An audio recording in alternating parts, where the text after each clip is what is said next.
live. We gonna do it.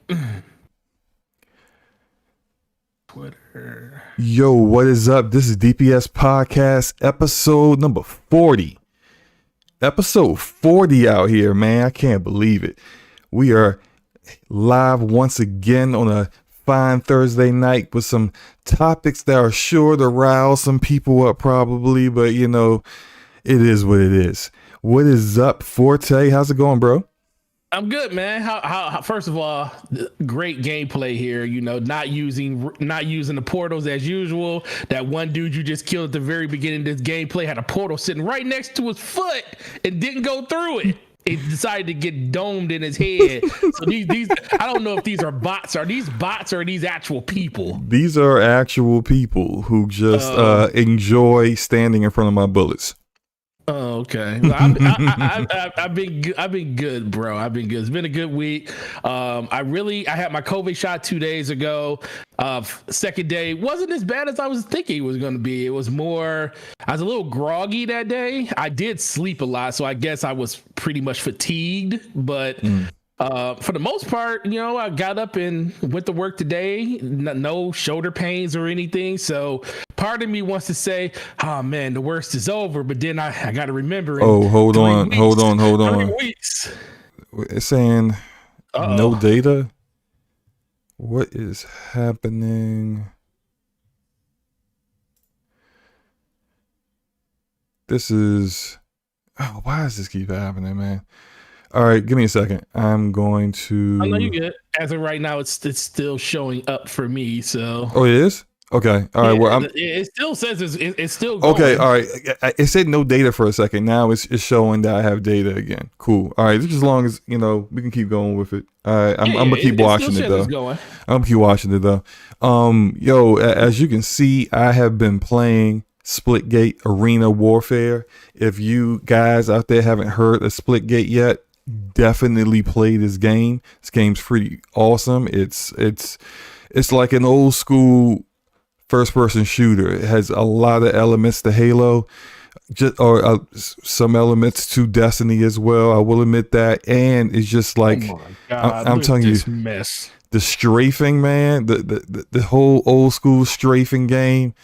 It's there. It's got all of that. It's just amazing. I love it. What is this? I'm watching people fall through holes. Like, oh, I'm just gonna fall through this hole in the ground, and I don't care who's down there. I'm just gonna get shot with a shotgun. Oh my God! Are these PC gamers?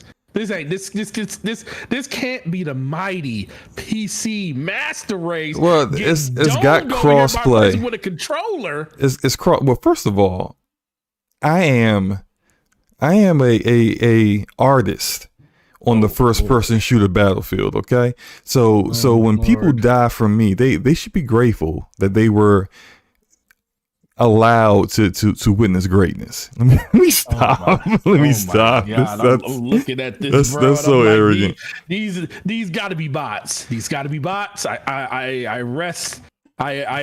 would put 5 cans of Diet Mountain Dew. Shout out to Skip Bayless. So you saying that I can't dominate unless it's bots? No. Is you what can you're saying? Definitely dominate, but the way that these people are playing makes me question if they're people. Like, I never see people like, look at this dude. The dude just literally was like, he didn't even shoot at you because you're you know, what I'm looking at is like a couple of seconds, you know, 30 seconds or whatever behind. But this dude was literally coming up the mountain. Not a shot went towards you, and you just turned around and shotgunned him.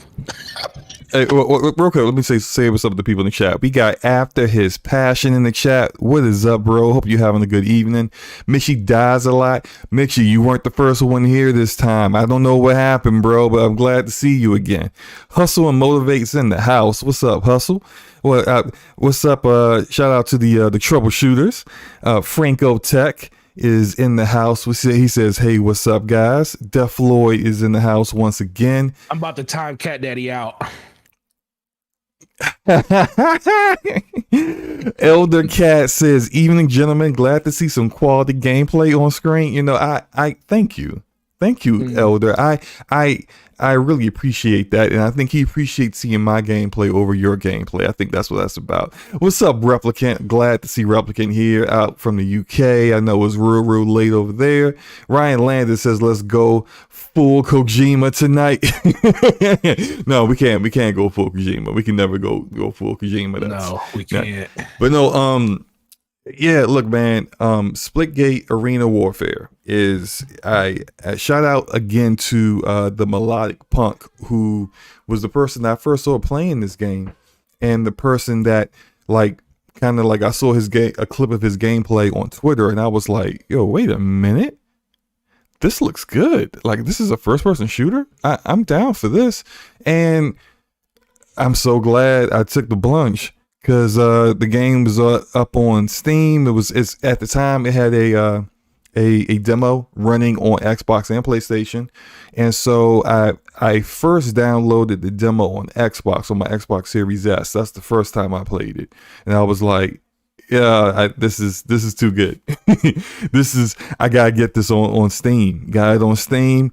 I was already sold, so I didn't even get it free on Steam. I went and got the starter pack, which is only like $4. But I said, you know what? Let me support the devs because they got a good game here. They got something good, and so I just love this game. And I what I need to do is play. What do you need to do? The teabag mode. I had no idea this existed, bro. Do you know they have a teabag mode?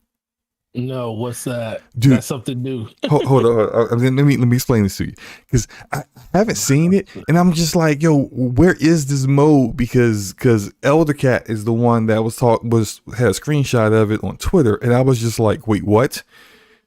So essentially, everybody knows what teabagging is. If you play Halo, you either teabag somebody or you got teabag before. It is what it is, right?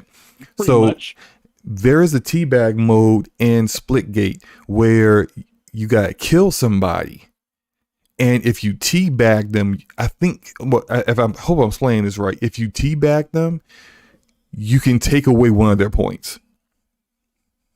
So you gotta kill them and teabag them, and you get a point and take away one of their points. So they literally leaned into the meme. Yes, leaned into it, man. I love it. Absolutely love it. These maps are, if you played Halo before, then you would probably look at these maps and be like the designs, the style of the layouts very similar. A lot like there's a guy on their staff that, and I forgive me, I forgot his name, but he used to work for 343. He is their level designer.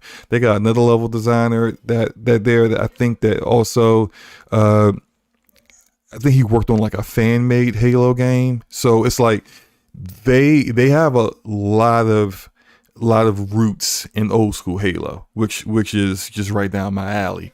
And I can't talk enough about how cool this game is. Forte, have you played it yet? Not recently. So you played it back when it first came out in 2019. Yes. How did you like it then? It was fun. It was actually really fun. Did it look like this? No, it didn't look like this. Okay, so the game is. See, like I say that because they definitely upgraded the graphics a little bit. I want to say the map design and everything was still the same. It was really open because back then they only had one map. I forget the name of the map. It's been so long. Yeah, they only had I only played on one map. They didn't have a lot of them because I always kept getting the same map. Yeah, they got a lot of, well, I'm gonna say a ton of maps, but they got a good variety of maps, and they're the ones that I don't care for are the ones that are super segmented, where there's like different level, like elevation levels and platforms, and it's real easy to fall to your death. Those are the ones that have extensive usage of the portals. And so to explain the portals real quick, this game is definitely a mix of Halo and the Valve game Portals. With the portals, you open one portal, your first one, and then you open a second portal that second portal you go through to get to the first portal. So it's a way for you to get across the map very quickly, a way for you to avoid, let's say if your health is low and you're trying to escape, it's a way for you to avoid getting killed. And you can definitely tell like the veteran players from the rookie players, because like I'm like, as you see in my gameplay, you definitely can tell. All I'm doing is running and gunning, strafing and shooting, headshotting fools, having a good time. That's all I'm doing. I run into some dudes, man. I run into some guys, and it's like they disappeared and then reappeared right behind me, shot me in the back of the head. And I look at the replay, and I'm like, when did he open that portal? Like, I didn't see it. And it's wild. I have to get better at that. That's one thing I really enjoy about competitive games, is that when you suck at something, there's room for growth. Like shooting people down and winning one-on-ones, that's cool. I do that in nearly every first-person shooter I play. This is different because I could be better at someone and with the quick twitch stuff, but they know the game better than me. They know where the walls are they can actually throw portals up in. They know how to get behind me. I played this one night last night.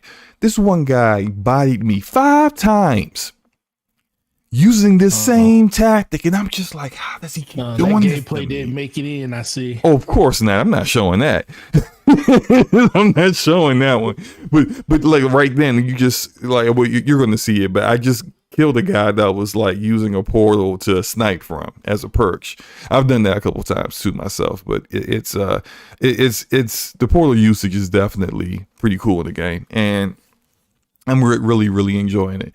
I know you wanted to kind of talk about Halo real quick. Yeah. We're gonna talk about that. Let me get a couple of these people. We got because this is pretty funny. So we got B More saying he's looking forward to Portal Halo. Hell yeah, I got you on that. Then we got Cat Daddy said it's in his rotation. I gotta ask him what his rotation actually means. He said it's in 3 more days it'll be rotating again. So he must have a really elaborate rotated list that he sticks to 100% of the time. Then we got Franco Tech says Slumbo is their segment trashy. He says what? Oh. Look, first of all, shout out to FC. That's the homie. FC's the homie. A little misguided. We're going to talk about that later. But he's the homie. A little misguided. We're going to talk about the homie later. Then we got Philly Eagle says these games all look samey, exactly the same to me. Hard pass. Oh yeah. Well, it's a first-person shooter. I mean, I actually kind of feel, and I said this about Splitgate, that visually it needs. I know they revamped it, but I think that it's running on Unreal Engine 4.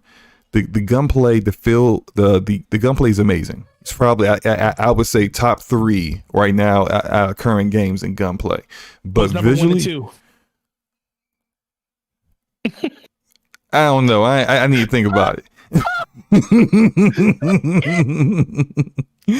I need to think about it. Don't think about it. Okay, I gotta think about it. I'll let you think about 1 and 2. One and 2. Well, I'll let you know it's a hard decision out here. You know, well, who got the best gunplay of all first-person shooters as of right now? You know what? Let's do this. Let's do this then. We should make that. Should be we should probably talk about that one day. It is DPS. Well, I mean, we're here now. Like, let's just talk about it real quick now. We can make it a quick little talk. Well, so I would say I said top 3 because I didn't want to like choose what's number 1 because I haven't really thought on it.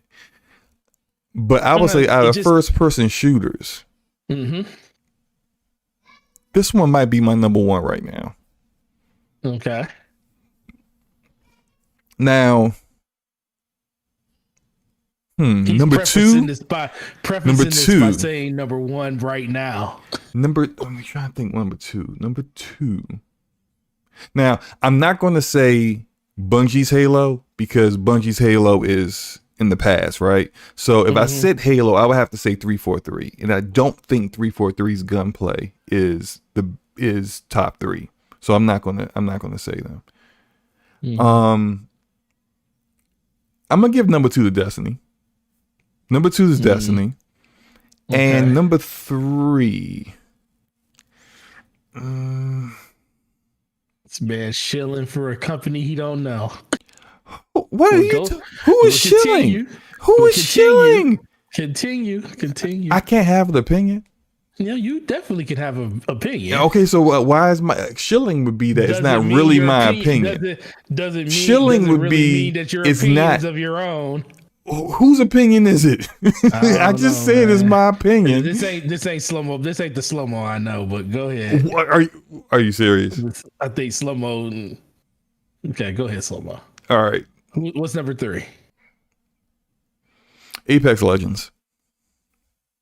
I can rock with Apex Legends. Say what? I can rock with Apex Legends. That got some phenomenal gameplay.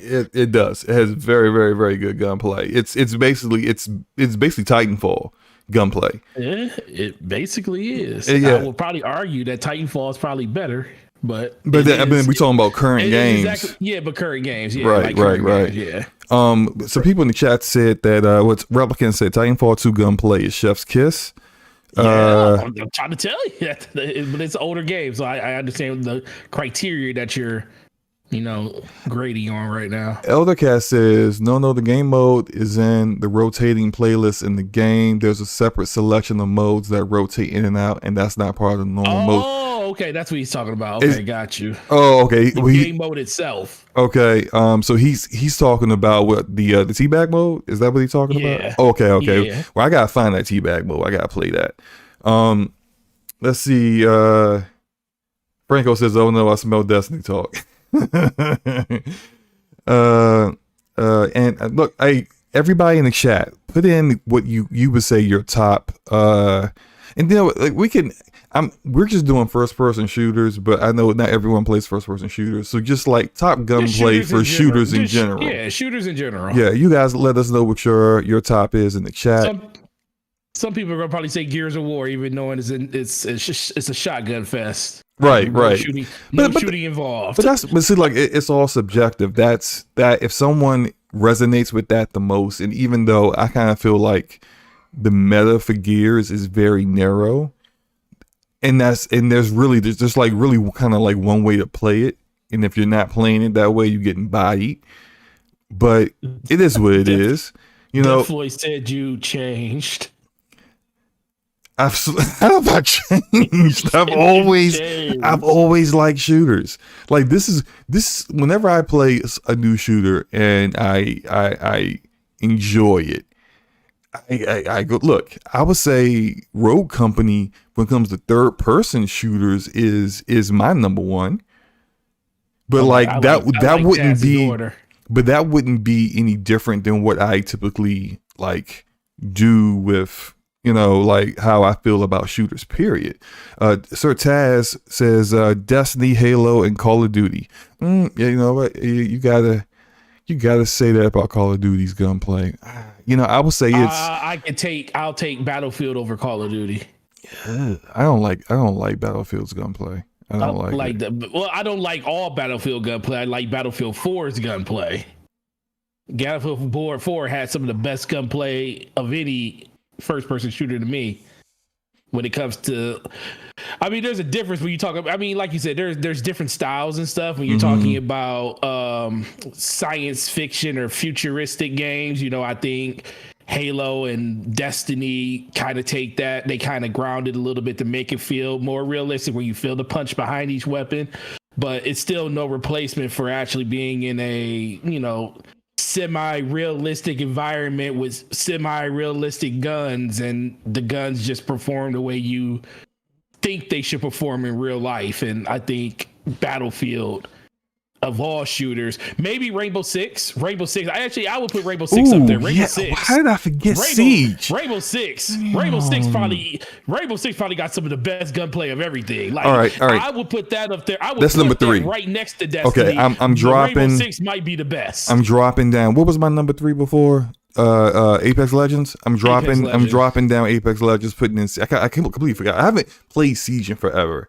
So that's probably why I forgot it. Lasting impression on me. Yeah, Siege got amazing gunplay. It's the reason why that game was able. Gunplay. That's all that game is. That game launched in such a horrible state. If the gunplay wasn't as good as it was, it wouldn't be here today, because people wouldn't have stuck around and stuck with it and dealt with the connectivity issues, the bugs, the lack of content, all the other issues that they had at launch. People wouldn't have dealt with all that if the game didn't play so good. So that's where I kind of like. Yeah. I like Taz's his new comment. It's even better than his first one. Yeah, I don't agree with that, but we can repeat it. Halo started it, Call of Duty evolved it, Destiny perfected it. Boo, whatever. It's the truth. Listen, you got to give Destiny its roses, man. When it comes it's number two. I said it's number two. The gunplay's good. You put it behind it's like you treat Destiny like an estranged lover or something. Like I love you, but I can't say that I love you because it would just be too painful to admit that I was wrong. That's how you try to treat Destiny, man. You treat Destiny like it's like this. Unlike you, I have played Splitgate and after revamp, and I can compare the two, knowing that I've played Destiny fairly recently, and I've been playing Splitgate. I think Splitgate's gunplay is better. Now, what about our homeboy Taz? Our homeboy Taz right here. He said, I mean not Taz, Cat. Our homeboy Elder Cat says, I agree with Taz on that one. And that's your homie. He rocked with you till the wheels fall off on the Splitgate, but he not a prisoner of the moment when it comes to the Splitgate saying that Destiny's so this is what we're gonna do, right? I'm a reinstall Destiny. Okay. I'm gonna play for the next week or so. This is really not gonna happen. No. Let everybody know in the chat that this ain't gonna happen. Slow-mo would rather jump off of a bridge into a fiery pit of fire before he plays Destiny. Definitely ain't gonna do this. I will play them back to back. I will play Splitgate, and then I will, jump off of that and play Destiny. I will play them back to back. I might even stream it. I don't know. I will see. Just for you guys to get a live reaction of how I feel about it. Cool. Okay. Now, I'm gonna tell you what I told Lord Cognito of the Iron Lords yesterday when we were talking about this. Invite to the clan. You could join the IOP. No, I don't need. Well, I'm already in the clan, so I don't need an invite. Are you in? I'm in the I've been in the IOP clan. Oh, you're in the IOP clan. Yeah. Okay, good. So anyway, I think somebody asked what was my issue with Destiny, and I said that me and Destiny have been going through a messy divorce. Destiny got the kids, I got the house. we not on good terms, but it's fine. I'll compare, and all I'm doing, I'm not comparing content, I'm not comparing trash stories that Destiny has, and Splitgate don't got a story at all. Just gunplay. That's all I'm gonna. And don't go picking the worst auto rifle and gun game with the most terrible recoil direction where you're sitting there like, this gun sucks. I would never. I already know you. I would never do such you gonna let me and Taz go pick Taz and Luca go pick your play with this. We'll give you about 15 guns. That's more guns than Splitgate ever thought about having. Whatever. How many guns are in Splitgate, by the way? Let's see. There's okay, when you go into your menu, your locker for your skins, you see them all. It's about Destiny gives you. It's about 9 or 10. Gives you a damn locker. Locker. Well, bro, it's not a looter shooter. All looter shooters. Here's a locker for you. All looter shooters should have more guns. Does Destiny have more guns than Borderlands? No. Oh, Silence, right? No, because Borderlands is a looter. Yeah. Borderlands is the GOAT too. It is still the GOAT. Still the greatest of all time. I would never compare Destiny to Borderlands. But gunplay wise, Destiny. No, yeah. Gunplay wise, the gunplay in Borderlands is good, but it's not on Destiny's level. It's because it's not PvP focused. Yeah, it's not. Why. And when also it's PvP focused. That's when your gunplay goes to another level. Also, when you start Borderlands, it's not like your gunplay is okay, but you have to build up your badass rank and speed up like your reload speed, your handling. Once you get all that, and then you got like pretty high, it feels great. Like it feels, and especially if you're playing like with certain characters, like in Borderlands 3, Zane, who I my build with him. I mean, I'm just like I'm zooming. I'm absolutely slaughtering everyone with pinpoint accuracy, but it's the build, right. It's the badass rank, it's all that stuff helps that happen. If I'm using Amara, it's a whole different story. But but that's Borderlands. It's a looter shooter with strong RPG elements there. So it's different. It's different. But I didn't get your list. Top 3 first person shooters for gunplay. Destiny, Rainbow Six Siege, and Battlefield. Battlefield 4. Okay, I got you. Yeah. I mean, all right. Wait, no, yeah. I disagree with pretty much the entire list, but that's fine. This is why we have different. You don't disagree opinions. with Rainbow Six. I don't disagree with Rainbow Six. You just disagree with Destiny. I disagree with the order. A strange mistress that you can't get away from. I disagree with Battlefield. I disagree with the order of where you have this. See, we both have Siege and Destiny in the top 3. I disagree with the order that you have. That's all. Yeah, you disagree with me not having a game in the top 3, and you disagree with the order too. So basically you just disagree with my list. Look, I'm not a Destiny stan, so I feel like you be Destiny number 1 because you're a stan. But it's fine. It's fine. What's the name? You never know, man. Halo Infinite might take the spot. Might make Destiny gunplay feel like child's play when it comes out. There's always that's what I'm hoping for. That's what I'm hoping for. There's always the opportunity. And yeah, but I was about to move on to the first topic, but let's talk about. I'm glad you brought up Halo again. There's something that they came out with. They talked about the seasons and the battle pass. And so they came out and they said that the seasons will last 3 months, which is pretty standard for seasons in competitive games, that they're usually 3 months. And what the big thing that I thought was amazing that I really enjoyed was they said that the battle pass will not feel like a job.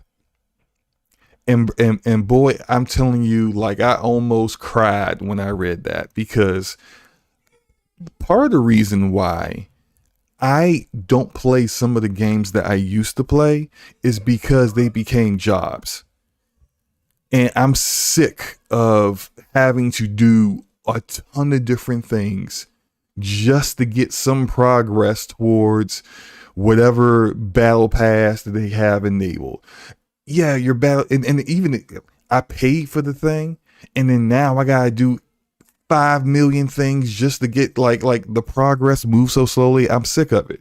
And so I'm so happy that the battle pass for Halo isn't going to be a chore, and it shouldn't be. It should be fun. You should feel like you're progressing at an even clip. It shouldn't feel like only the people who play the game exclusively all the time and have all the free time that maybe say someone with a family doesn't have, and a full-time job and doesn't work from home, so to speak, shouldn't feel like, well, I just have no opportunity to enjoy this because I look at the things at the end of the battle pass and there's no way I'm going to be able to make it that far.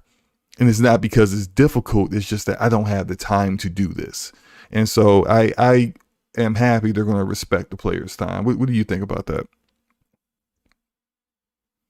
Forte? No, my daughter was talking to me. What did you say just then? I said I'm happy that they are respecting the time of the players. What do you think about that? I just didn't hear your last thing. No, I love it. I like the fact that battle passes persist no matter whenever you jump into them, even if it's at week 7. I mean, season 7 or season 3, you can always go back and go through those earlier battle passes. I think it's going to really drive the people that get into it late, because there's a lot of people that are true completionists that want to go back and get stuff, even if it's like, oh man, it's season 7, and they go back and look at some of the older battle passes. It'll be a chance for 343 and Microsoft to make recurring revenue off of people that want to jump in and get the older stuff. Maybe the battle passes, it seems like they're standard affair. Probably they haven't came up with pricing or anything for them, but they could be $10. That's what the normal rate goes for, between $7 and $10. Yeah, it's somewhere in there. Yeah. So if a person decides to like say, oh man, I really like this game, they did the previous season, they did that season, they say, well, maybe I want to go back and see what the old seasons have, and they could just see that one piece of armor in there. And think about it, if a person is willing to spend $20 on a piece of armor or $15 on a piece of cosmetic, what would they do to actually, how much would they be willing to spend just to have a progression bump that will periodically, not periodically, but level you up throughout the season? The thing that I'm really interested in is, can you do multiple ones at one time? Can you like purchase a season, like say you're on season 7, but you want to progress through season 7, 1 and 3 at the 1 and 2 at the same time? Well, do you have to pay for Halo Infinite seasons, or is it free? No, yeah, they have seasons. Okay, I mean, you know what? Yeah, okay. They have. I know they have seasons, but is it free? They don't have a battle pass. Right. No, that's what they were talking about. They were talking about the battle pass. No. I'm talking about for Halo. You talking about for Halo? You're talking about old school Halo. No. Yeah, I thought you were just talking about Halo Guardians. Does it have one? Oh, no. I'm talking about the new Halo. I'm hoping for the new Halo, they allow you to do multiple battle passes at one time. Like it's, Well, they did say that if you are behind, and somebody in the chat correct me if I'm wrong, and maybe I misread what I read, but it did say that they didn't want people to feel like they have to pay for something. No. They didn't want people to feel like they had to do the content right then and there, or they're going to miss out. So you can do like battle passes or get cosmetics from previous seasons, that kind of stuff. If you've missed out on that season, let's say it's a new season, that's the part I get. Yeah, I get that part. I'm saying, but will they allow you to do multiple ones at one time, or is it going to be you have to finish the battle pass that you're on in order to start the next one? I see what you mean. Yeah. It would be cool if they allowed you, like, say you join in season 7. And then after you finish season 7, you like, hey, I want to go back and do these previous battle passes. So you see season 7 and season, you might want to say, oh, season 4 got a really cool armor piece I want. Oh, season 3 got one too. So you could buy both of them, but will they allow you to level them both up, together, or would they be independently, or maybe just make it cost way more XP to go through each level because you're doing 2 battle passes at once? I think that would be another really good way, because at a certain point, if a person is willing to spend money on a battle pass that is technically, it's not, because none of our battle passes will be obsolete anymore. They'll always be available for players to play with. So they'll always be in a rotation, but they won't be the new hotness. So if a person is willing to give you $10 to $15 for a previous season, why not let them level those seasons up, at the same time as they're going through the seasons that they're going in? Not saying that's what I think they should do. I'm just thinking that would be something that would actually be good as a catch-up mechanic for people that want to just, always be caught up. Even if they jump in a season later, they can, buy the previous season and level it up with the season that they're on.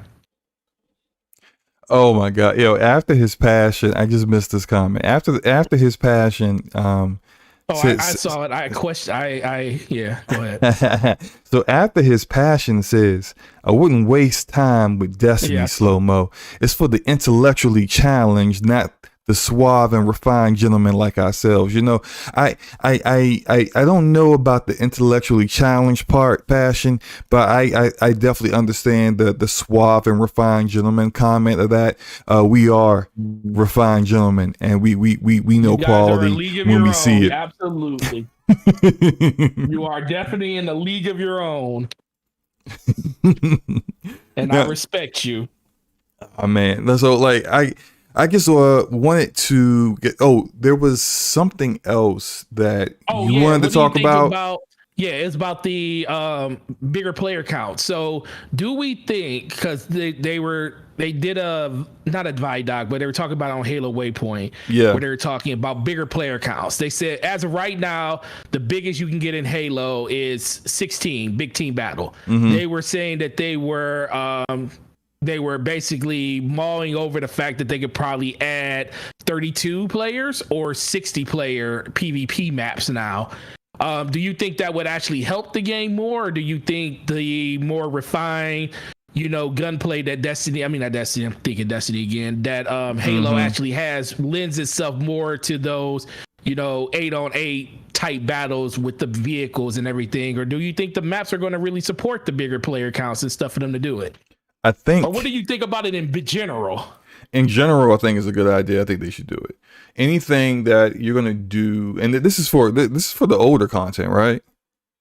Yeah, older and for the new ones. Okay, for the new ones, absolutely. Like I would think that they would have already made that decision for the newer ones and designed maps to support that. For the older ones, I thought I saw something that said that they were still actually making new maps. Maybe that was something. They are still making new maps for the older games. All right, so I assume that you're only going to have those higher player counts for those new maps. I don't think they will put those in the older maps or like that. So that I think that's fine. I want to see it. I think anytime you're going to continue to keep supporting the older games like that, and like they've been doing kind of continuing seasons with the older content, but this goes a step further, and I like that. I like seeing that. So I'm down for it. I'm always down for 343. This may be a bit unpopular because of how people feel about 343. Mm-hmm. And I've been critical of them as well, but I want them to make Halo their own. Like it's their baby now. They've actually had it longer, I think, than Bungie has. They have. And so at this point, it's your game, and I don't want them to be beholden to thinking they have to do certain things because it's popular, or they have to do certain things simply because the Halo community wants it. It's not the Halo community's game. Right. It's not anyone else's game but their game. They are the developers. So whatever they want to do with their game, do it.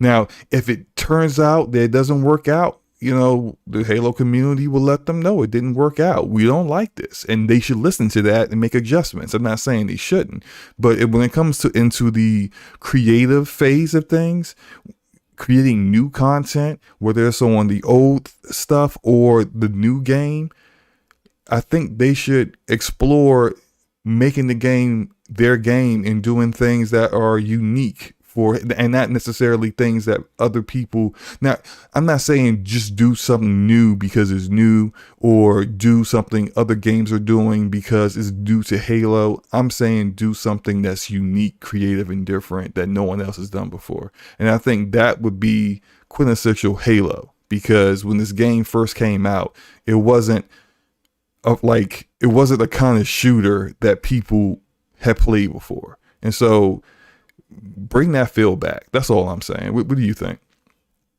No, man, I kind of agree with that. I think overall it's more of a situation where they're just trying to balance it out and stuff. I mean, people with 343, they don't have that true belief in what they actually are producing. Like, people still love the franchise in general, but they may not love the development house that's behind it at this time, compared to, you know, Bungie could kind of do no wrong when they had their hands on it. And even when Bungie didn't want to make the franchise anymore, they in some people's eyes gave you some of the best Halo games when they were trying to get out of their contract. In Halo Reach and ODST, you know, they kind of two non-Master Chief story games to finish out their swan song of Halo games, and in some people's eyes they were some of the best. They probably were better than the main line. I always say that Reach doesn't get enough of it doesn't get its flowers as much as the other games do, because I feel like Reach is probably the best Halo campaign of all of them, because it's not beholden to one Spartan. It's about a team, and that kind of speaks more to what Halo actually is. But it's only time's only going to tell. I mean, but the more they can do for the older games to bring those back into the limelight as much as they can be, because they have an audience. I mean, when they every time they release a new part of the Halo Master Chief Collection on PC, the thing jumps to number one in items in games sold on Steam. Right. You know, so they're doing something right. The question is, what are they going to do long term when it comes to the success of that? Are you going to be cannibalizing yourself when you have, you know, Infinite coming out as a free-to-play game, but then are people still going to be buying or playing your original game? I mean, most people probably say, well, no, you kind of want people to move forward and play Infinite, and I think that's what they probably want people to do. But there's going to be that old Halo guard, and I know you talked about this a while, and shout out to Xbox 448. He talked about this a lot of times on Crossfire.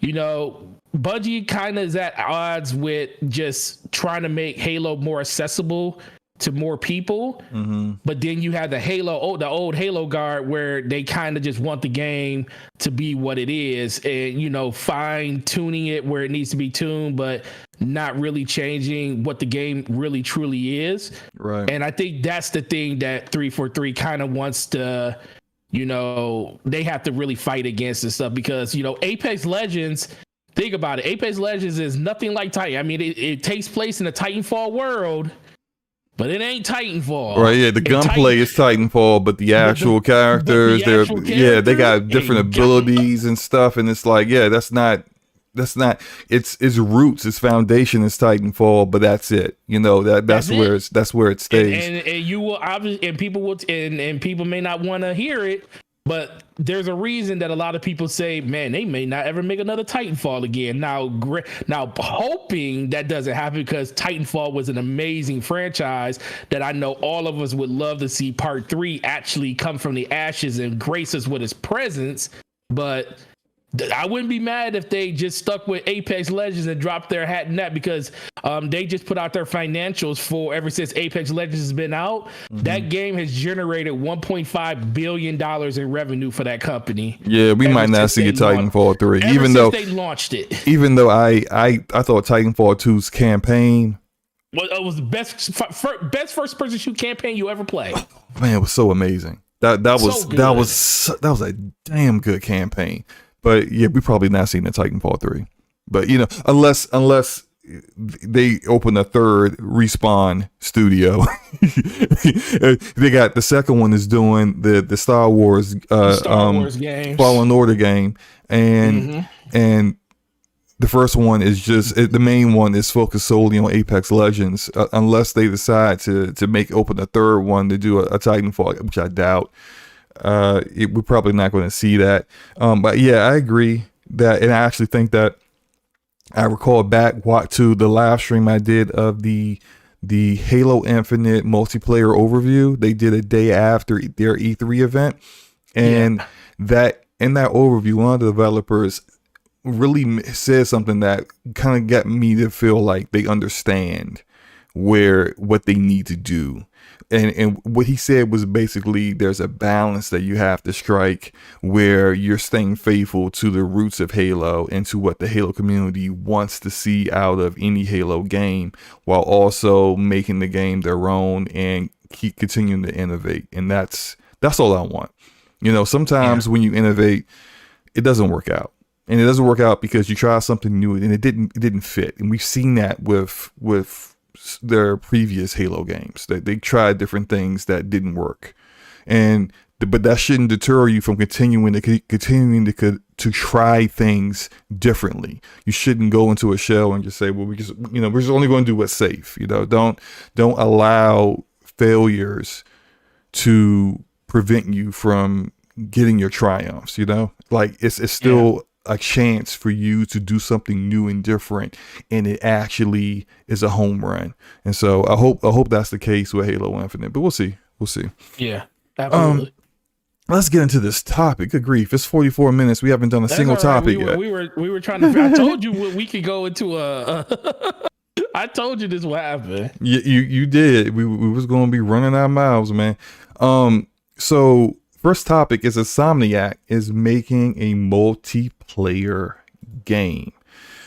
So, Insomniac is we know they make a ton of games. They've dropped like 2 games in the past year. They've been invaluable to Sony's PlayStation, and I think they're the best studio Sony has. And it's not because their games are higher quality than say a Naughty Dog's game or a Sony Santa Monica's game. It's that they will drop 2 or 3 games that are of high quality, may not be higher quality than a Naughty Dog game, but are of a high quality before Naughty Dog drops their game. And that ability to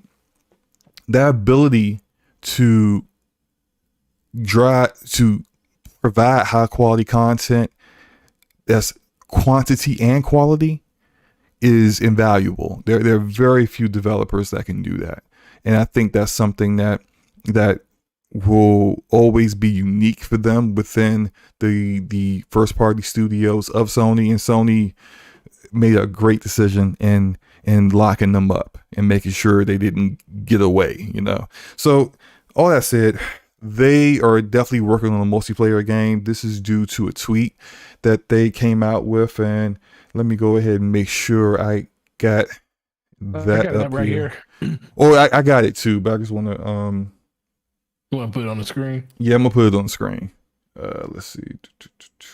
Fancy. Am I fancy? Yeah. You fancy. Let's see. There we go. Hopefully this works out great. It did. Yes. So this is a tweet, and it says that Insomniac is hiring. We have 5 new job openings for a multiplayer project.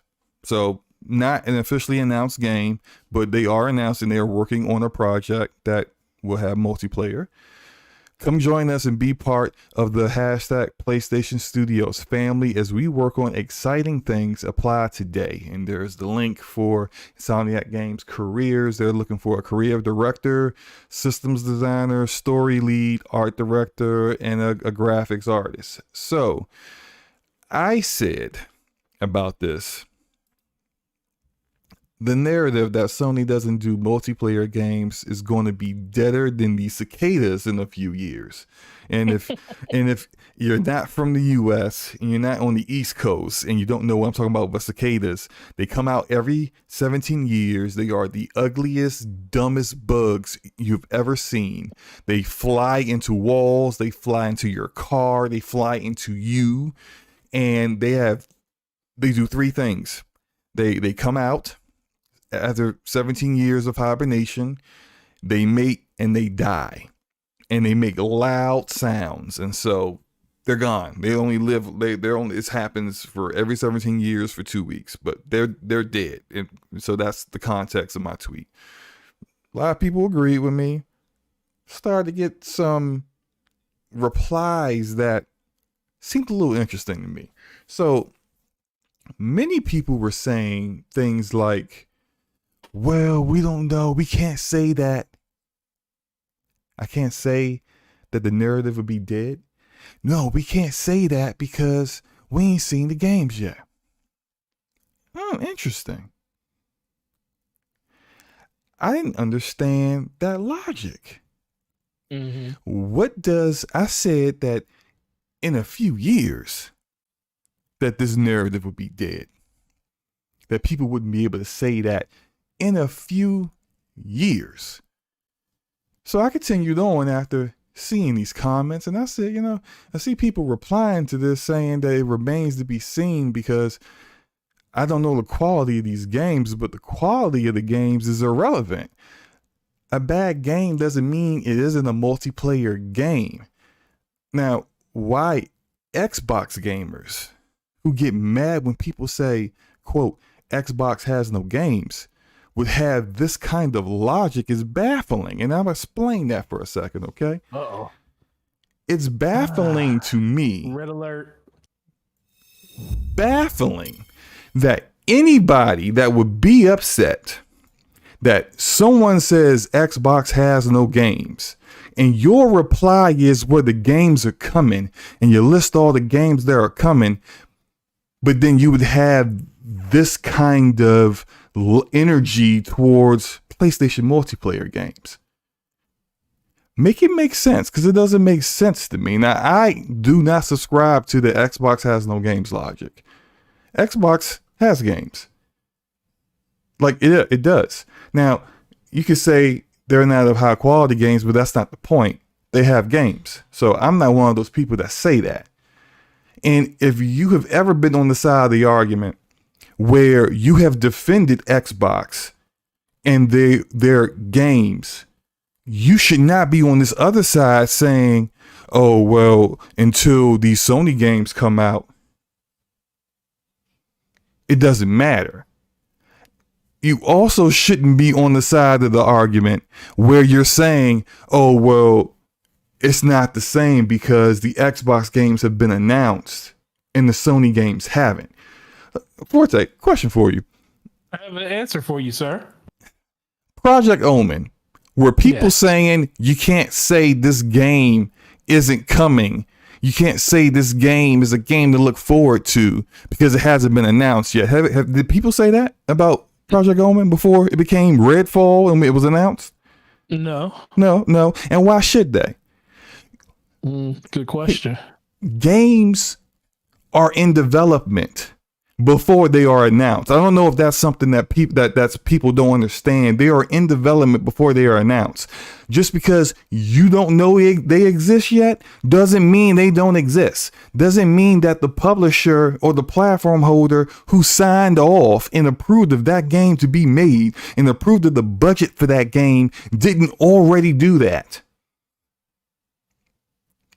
So how does it make any sense whatsoever that you can't actually say that a platform is going to have more first party multiplayer games when we can point to 3 studios they have that are doing multiplayer games and we have evidence of it? To use the logic that it hasn't been announced yet, that's just fanboy nonsense. I'm gonna keep it a buck. It's fanboy foolishness.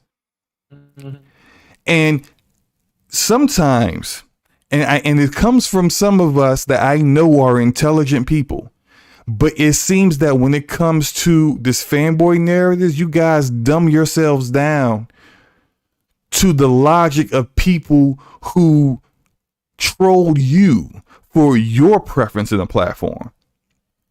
Don't change who you are. Don't change the arguments that you have used in other situations just for petty get back with other fanboys. That doesn't make any sense. And Be More Gamer X said a great point in the chat just then. A lot of gamers don't practice what they preach. And that's my entire point. Announcement doesn't mean anything. Look, Fable Legends and Scalebound were announced games that got canceled. Did we play those games? We did not play those games. Exactly. So what does announcing the game have to do with anything? A game could be announced and it could be canceled. It's not a game that you know for certain that you're going to play until you actually play it, until it's actually released. Very true. So using the announcement argument means nothing. Absolutely nothing. It's moving the goalposts. And so I'm done ranting. What do you think, man? I've been talking for like 5 minutes straight. No, you good. You had to get your bars off, man. I understand that got some wounds were opened up, and you kind of figure out like why people think this. Look, man, this is the only reason this is a thing is because, and if I had to keep it 100, a lot of people are just sick of the narrative that was happening on, and this is all console warring stuff. Let's be for real. It is. It's all it is. So people got tired of the narrative. Xbox got no games. So now they finally have an opportunity to say something about PlayStation. And we always said it's hyperbole for people to say Xbox has no games, because Xbox has a ton of games. They may not just have games that you want to play. Right. But they have games. So the whole multiplayer thing, it stems to the same thing. We know PlayStation has multiplayer games. They just don't have multiplayer games that you care about. So you're still going to spin that narrative to basically make a point that may not be true in all its validity, but it still, in their mind, makes sense because it makes sense to the argument that they want to have versus the argument that was made towards them and their favorite platform for the last, probably last couple of generations, honestly. Mm-hmm. But it just comes down to, like, for me, I like what I like. I play what I play. People talk mess to me all the time about, like, oh, you play as Destiny. Okay, that's fine. Well, why did you buy an Xbox Series X? Because I wanted to play Destiny at a better fidelity on it, and those are the reasons I bought the system. I don't try to hide why I like the things that I like, but I also don't, go out and try to say like a certain platform doesn't have something that I prefer on another platform, because I want these platforms to kind of be different. I don't want them to be the same everywhere. If I pretty much know if I want to play a amazing single player game, I'm more than likely, it's a good chance I'm going to play that on PlayStation. Yeah. Not saying Xbox can't do it, because Xbox has had amazing single player games before. See Halo and stuff like that. See Gears of War, the original trilogy. I mean, even if you want to count the older stuff, the newer stuff, that stuff's really good too. Mm-hmm. So Xbox can definitely do it, but when most people think about single player campaigns, it always goes to some of the amazing third party games, or it will go to the breadth of what Sony has put out. But it's the complete opposite when it comes to first person games. If it's not a multiplayer game, it's probably going to be an Xbox game. Because my Xbox has fostered that multiplayer environment, pretty much since the inception of the console, ever since 2001, especially when they really jumped to Xbox Live. Oh, I see you're doing what I did at this point, didn't know what you had to do, and you're running around the environment trying to see what you got to shoot and don't know where it is. I had no idea where I was supposed to go after that. And then once I realized it, I was like, oh, well, duh. I did the same thing. Listen, the fact that you put this on film lets me know. I was like, I love you, bro, but I did the same thing. Like, what am I supposed to do? And I'm like, oh, that's silly. Right. I'm like I didn't know I was supposed to shoot that. Right, exactly. Real quick, I missed something. You were speaking. I didn't want to interrupt you, but I got a new subscriber, and I always want to, like, the reason why I made sure that it shows people who subscribe when they do is just to kind of shout them out and say thank you. We appreciate you subbing to the channel. So Chio Walker, thank you for subbing to the channel. Subbed like maybe 5-10 minutes ago, and you were speaking, and then I forgot to say it, so I apologize for that. This is late, but I do appreciate you subbing to the channel. And we got a $2 super chat from Enrique of the Basement Radio Arcade Podcast. $2 super chat says, Xbix has no games. Xbix has no games. And to explain the context of that, last night on Brat, we had a show, and a super chat came in, and that super chat was like, basically, asking us our opinion on something, and then said instead of Xbox, Xbix, and we just kind of had some fun with that. So it is what it is. Quick question for you before we move on. Yeah. What do you think their multiplayer game is? You think it's something brand new that they're working on, or you think are they reviving something that a Sony IP that once was? Or their own IP, Resistance. No, that's what I'm trying to say. Part of me kind of wants it to be something new. I mean, I think Resistance was a phenomenal franchise, and I know a lot of people would love for them to revisit that area because we keep hearing, Resistance 1, 2, and 3, bring them back. People want to play those games again, or just reimagine them, or do a sequel or a prequel to basically bring back, because they have some really fun multiplayer. That would be a way to actually give some multiplayer functionality to their games and stuff again. Me personally, I kind of would want something newer, just because I think Insomniac has proved over the course of not just this year and last year, but pretty much their entire existence outside of a couple of games, they're that one developer that I always look at. I'm saying, they get the most out of what is given to them. Mm-hmm. And I feel like them being a first party studio, having the chance to probably develop only for the PlayStation 5 platform. By the time this game actually releases, it probably would be a PlayStation 5 only game. Yeah, definitely. I think that they would do a phenomenal job in just breathing fresh air into a genre that PlayStation hasn't had really any foothold in. I just would like to see them get that opportunity.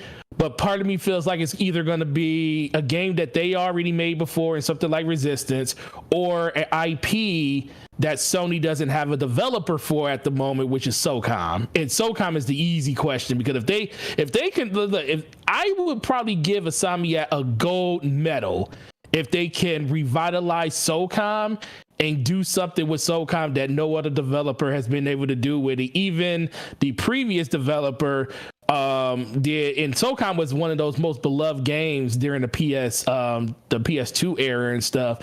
So I'm hoping that SOCOM does make a comeback, and maybe Insomniac is the studio that can actually do it, because remember, the studio that did SOCOM originally got shuttered. That's the studio's no longer. Yes, I think that was Zipper Interactive, right? It was Zipper Interactive. Yeah, they don't exist anymore. They don't exist anymore. So, but that's an IP that they still own, right? And so there's still always a chance. Like Rare made Perfect Dark, but the new Perfect Dark is being made by the Initiative.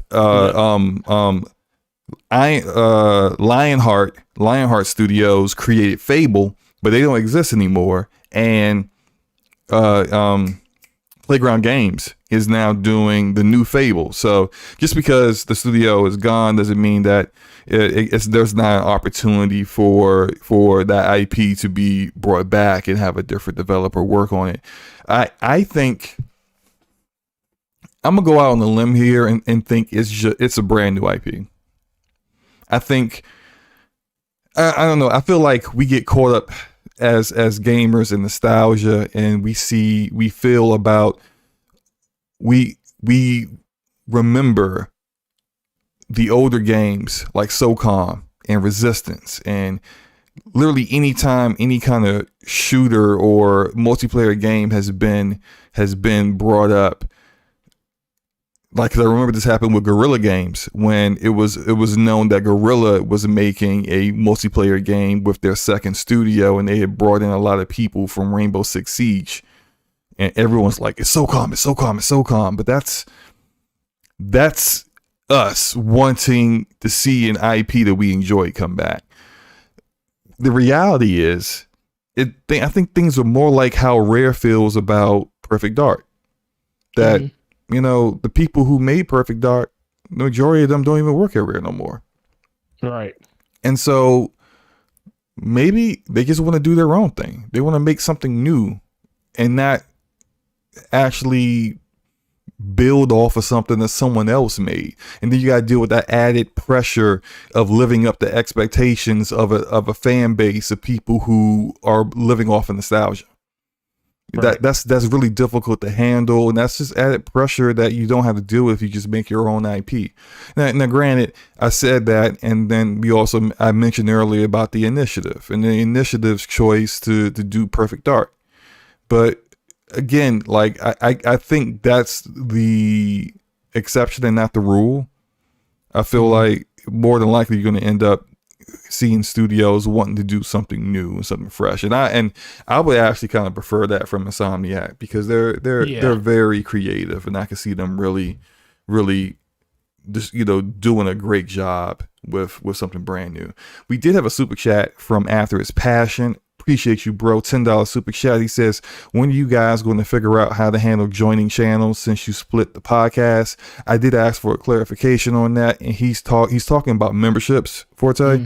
So we discussed this a few weeks ago, and we're still in the process of getting things done. But essentially what we're going to do with memberships is we'll have separate memberships, because of course it's two separate channels, but we're going to price it in a way where it's not going to be like, If I had to give an example, you explain it better. Yeah. If I had, like, just to give an example, because I actually came up with a way of actually doing it. We just have to figure out that's how we want to do it. So the way it would probably work is we would have it on everybody. We will have a lower tier on each of our channels that will be just for the podcast. So say normally it's a $5 tier for people to join the channel and everything, that we get access to the emotes and everything. That will be on that channel. So instead of charging you guys $5 on both channels, we would just do like $2 or $2.50 or something like that. And then if you want to support on both channels, you're basically doing it for the same price that you would do on one channel. And then you will still get access to all of this. We will have the same emotes for the podcast. Now the channel might have different emotes depending on the channel, but when it comes to the actual podcast emotes, those will be available on both channels no matter what. So you will still get access to those. We might even make it to a point where even the emotes that we have for our channel related ones, those might be at the $2.50 tier, or if you support it higher on that channel in general, you would still get access to the podcast emotes plus extra emotes and stuff too. That's kind of the thing that we're working out now, but it's pretty much going to be, you're not going to pay more for a membership on one channel than the other. You're going to pay the combined amount for both of them if you want to support both of them. And we would appreciate it if you did. You don't have to. I mean, if you want to support one or the other, that's fine too. But we're going to price it at a point where you're not paying $10 for the same podcast on two different channels. It would probably just be $4 or $5, $2 or $2.50 on each channel, and then we would go from there. And then if you want, and then there will be other tiers of support if you want to support one person more than the other one because you just rock with them a little bit more, no feelings, no hard feelings or anything. You can definitely step your membership up on their channel and do it from there, and give them a little bit more support on their channel. So those are the things we're working out. But that's a good question, because honestly, I think me and Slow Mo just kind of, we've been thinking about it, but we just try to figure out how we want to make it work. And you're not the first, and you won't be the last person to ask that question. So I think by the middle of next month, we're just gonna pull the Band-Aid off and just kind of make it happen. Right. Yeah. Shout out to me trying to shoot up the civilians in this in this game. You were shooting at look at you, just shooting at the lovely people trying to escape with their lives. I'm sorry, my ratchet is real ratchet. But yeah, Forte, thanks for explaining that, because I was kind of brain farting. But yeah, that I hope Passion, I hope that explains it the best for you, and you got it all clear. And Elder Cat, I'm calling him Cat. Elder Cat, thank you. Always, no, I'm not. No. He knows. He knows it. Elder Cat, Elder Cat. Thank you for the support as usual. And shout out to Fonz in the chat. How's it going, man? So I think we're pretty much done with this topic. We can move on to the next topic, which is about Dead Space. Or is it about Dead Space? It better be about Dead Space. It better not be some obscure game called Army of Two. I'm telling you, man. Okay, look. All right, so look, this better not be a mobile game. I know it's gonna be a mobile game. All right, look, let me explain the topic. So this topic is about EA coming out and saying that they are revitalizing an old IP. So immediately people are going like, Dead Space is coming back. I mean, you see articles with the pictures of Dead Space up there. I mean, people really thinking it's Dead Space. It's Dead Space, and I'm just like, did they say it's EA we talking about? Did y'all forget who this is? This is EA. When have they done anything for your benefit? When have they ever done any? There's a reason why they stopped making Dead Space games. They can't monetize it. They can't monetize it. So why are they going to bring? They tried to monetize part 3 and it didn't go too well. Right. Now, yeah, they did kind of change their stance with BioWare and forcing BioWare to make multiplayer games. But that took a while. It took people basically banging them over the head for years that we didn't want any of that stuff in a BioWare game. And so they finally did that. Now, the developer, what was it? Was it Visceral? Was that the name of the developer? Games. Yeah, Visceral Games. Amy Henny was making a Star Wars game for Visceral before they canceled it. Visceral don't exist no more. So who's gonna make it? Are they gonna outsource it? Who's making this game? Who's making this Dead Space game? Guys, let I'm gonna tell you guys what it really is. And I hope you guys feel what I'm saying here. I hope I'm trying to prepare you before this EA Play Live comes out and I see all kinds of anger across my Twitter timeline. It's not Dead Space. It's NBA Live. It's either NBA Live or it's a Army of Two mobile game. It's either NBA Live finally coming back again for the third time only to get bodied by an NBA 2K again, or it's another IP that's a mobile game. If it is Dead Space, it's not going to be the Dead Space you want. So just embrace it. You just gotta, let it all out. Embrace the truth of this, so that when it comes to light, that's the case, you're not upset. Forte, you're not upset. What do you think this game is? Look, man, it's EA. Part of me wants to truly believe that it's Dead Space, either a 4 or a reimagining of the original. I mean, I'll even take Dead Space Ignition that people probably never played because it was a game that was on the Wii and it was actually pretty amazing.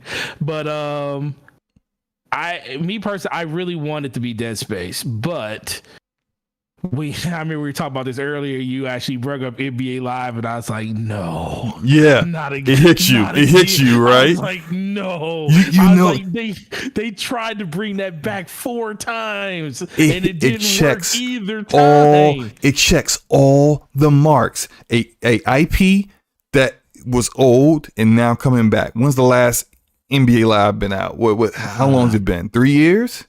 3-4 years. And that's an annual. So that fits the criteria because it's an annual release game that hasn't been released annually. So it's like it's bringing it back. It fits EA's profile because it's a game that they can monetize. And why? So they can. Why I say that? Because they can monetize it the same way that 2K monetizes NBA 2K. That's a massive money maker for 2K. EA's looking at that like, all we gotta do is potentially make a game that's just as good, which we know they won't. But still, like, they're looking at that like we can make some money off of this. We can get some of that money. We see people upset about how 2K be treating these basketball simulation fans. We see it. Could be Titanfall 3 though. It's definitely not Titanfall 3. It could be. Let's think positive every once in a while. I think the probability that it's Dead Space is higher than Titanfall. I agree with that too. But still, that's what I'm trying to say. We got to be more balanced. You try to go to the whole fire and brimstone side of it and say it's nothing but NBA 2K. Look, I'm just trying to prepare y'all. And then worse would be Army of Two as a mobile game. You know what? Well, like, Be More Gamer X in the chat says Def Jam. You know, well, that's what I said. They did. It is. No, there was some talk. There was some talk about there was a rumor, I think some months back, that people thought Def Jam was coming back. And I think that got squashed. So I don't think it's Def Jam. I would love to see NBA Street back. Do you remember NBA Street? Mm-hmm. I love NBA that game. NBA Street was cool. NBA Street, FIFA Street. They had the soccer version of it. I never played that one, but NBA Street was freaking amazing. Like all the EA big games, they were fun games. They were just arcade versions. I think NBA Blitz was Blitz under EA? I don't think so. Blitz was under. I forget who Blitz was under. I don't think it was EA though. Yeah, it wasn't under EA. It was some. I would easily remember if it was under EA would have burned that back a long time ago. Right. Sounds like an Activision thing right there. Well, but, I mean, look, it is what it is, man.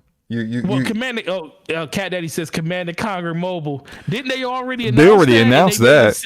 They made us sit through a press conference where they had two esports phenom play against each other for 30 minutes on the stage, and we still ain't know what was going on. Like, I'm so glad they stopped doing, like, even though what they do now isn't that much better, I'm so glad EA stopped trying to do like a straight up press conference for E3 the way the other publishers do, because theirs was always the worst. Every single year they had the worst one. Arcade did say, he said that EA had NFL Streets and Blitz was Midway, which Midway, that was Midway. Yeah, that makes sense. That was Midway. Yeah. Dang, Midway. Yeah, all right. So look, man, NBA Live back again. That's your revived franchise. That's what you gotta look forward to. I was thinking that it could be college football, but they can't make money off of college. They can. What do you mean? They can't make. No. They can't. Like, can they actually build microtransactions in a college football game? Like they can pay. I know they can pay. College players now. I already heard that they were bringing back NCAA football. So they already said they were. So that can't be it, because they already said they were bringing that back. So that it can't be. I can't wait for that to come back. It's a better version of football anyway. Is it, man? I used to love. Look, this is me back. I played that people. This is the thing people didn't realize, and this is why people loved NBA. I mean, loved NCAA football, because NCAA football took all of the bad things that Madden had in it the year before and made it better. And the thing that Madden always did was have all the things that NCAA didn't have that were broken in Madden, and NCAA made them better in their. So it was like Madden was the testing ground for NCAA, because NCAA always had the better game. They would test new features out in NCAA, and if they worked, then they would put them in Madden. What I used to love about NCAA is that how they would like the annual versions between NCAA and Madden of that year were synced, and so like you could play NCAA, and this is what me and my friend would always do. We would make like all of our friends and we would make our own college in NCAA, and then have us and then we would like play the games, have us go from like freshman all the way up to senior year or whenever we would get drafted, and then we would do the import our leaving school players into the NBA to the NFL draft of Madden. And then you would see your player there and see like how he was like maybe like a 90 something guy in college. He'll be like 60 or 70 something in Madden. No, and then I had ridiculous stats. I was always coming out of college in the 80s. Well, I mean, I look, back then you could actually like just go in and edit a player and give them, you could boost or whatever. But I used to love doing Michael Vick if you wanted to. I used to love doing that. My joy in Madden was probably 60%, no, 40% playing the game, 60% being the manager of my teams and trading and doing the scouting and just building the team. That was more fun to me than actually playing Madden, which, the gameplay was never that great to begin with, but yeah. Right. Anyway, but back to what we're talking about. It's probably not Dead Space. And someone says Fight Night. A new Fight Night would be great. Be More Gamer X. They already announced they're bringing Fight Night back as well. They waited until after a indie developer announced a fighting game to announce Fight Night was back, which is kind of lame. Are they giving us the Logan Paul edition though? It would. Paul gonna be on the cover of it. He better not be on the cover of it. But it wouldn't surprise me if he was, honestly. I mean, it wouldn't surprise me if he was in the game. That is. Well, EA already, jumped the shark by putting time. This thing I don't get. Madden has always had one person on cover, and I guess this year they decided we don't want to hurt the phenom, the person that everybody says is the best quarterback in the NFL, Patrick Mahomes. They didn't want to hurt their feelings and say, we're just going to put Tom Brady on here by himself. So they had to make Patrick Mahomes and Tom Brady co-cover athletes this year, which I feel like is just whatever, but it is what it is. I don't think that's it. I don't know why they went with a co-cover this time. Maybe they think maybe they feel like the Madden curse can't affect both of them at the same time. Brady didn't get injured during the Madden curse. He actually won a Super Bowl that year. Yeah, maybe he broke it. Who knows? But let's move on. Our next topic here is about Scarlet Nexus, which is launching tomorrow. I've already pre-ordered this on PC. For Forte, have you pre-ordered the game, or are you going to buy it? I already got it. I'm picking it up tomorrow, right along my Mario Golf Rush, or whatever the name of the new Mario Golf game is. Oh my gosh, why? That's a waste of time. Because let's be for real. It's the closest thing that we're going to get to Hot Shots Golf, because Hot Shot Golf is not a thing anymore on PlayStation, and it's my favorite type of golf game. So Mario Golf is cool, so I'm buying it for that. Don't get mad, Slow-Mo. I'm not mad. I'm just disappointed. Nintendo actually puts games out. Yeah, just not good games. Anyway, all right. So look, Scarlet Nexus. I call it the Astral Chain game that should have been. It's got pretty much the same premise, the same plot, very similar in art direction, but I think the combat in Scarlet Nexus is superior to Astral Chain's combat. And I played a demo, which is also playing right now. This is a little bit of the demo that I live streamed when it was available a few weeks ago, and it was already on my radar when they showed it last year at the Xbox indie Xbox event that was out in May of last year, I believe. It was on my radar then, but playing the demo just sealed it for me. I can't wait to play this game. I love this combat and just the style of it, the way it looks. It looks great. The reviews have been fairly good. It's about what I expected. I think it's like a low 80s. Pretty much a low 80s Metacritic score, which is about around what I expected from it. Some of the reviews were kind of typical for it. The storyline's very, very much the kind of storyline you would find in an anime, and I think some reviewers didn't care for that or whatever. That's fine. I look at reviews as a guideline to bounce off my own feelings and opinions of a game, but reviews have never influenced whether I play a game or not. The only time that I've used reviews to potentially stop me from playing the game has been if they have been overwhelmingly saying, yo, this game is a buggy, broken mess. Then I'm like, I'm not playing it because it's like, I know what the issue isn't of quality, is that the game doesn't work, and I'm not going to play a game that's broken. Like, say, even though I wasn't interested in it, the Dungeons and Dragons Dark Alliance game that just came out, that was a game launch game in Game Pass. That game was apparently like the most broken game to come out this year.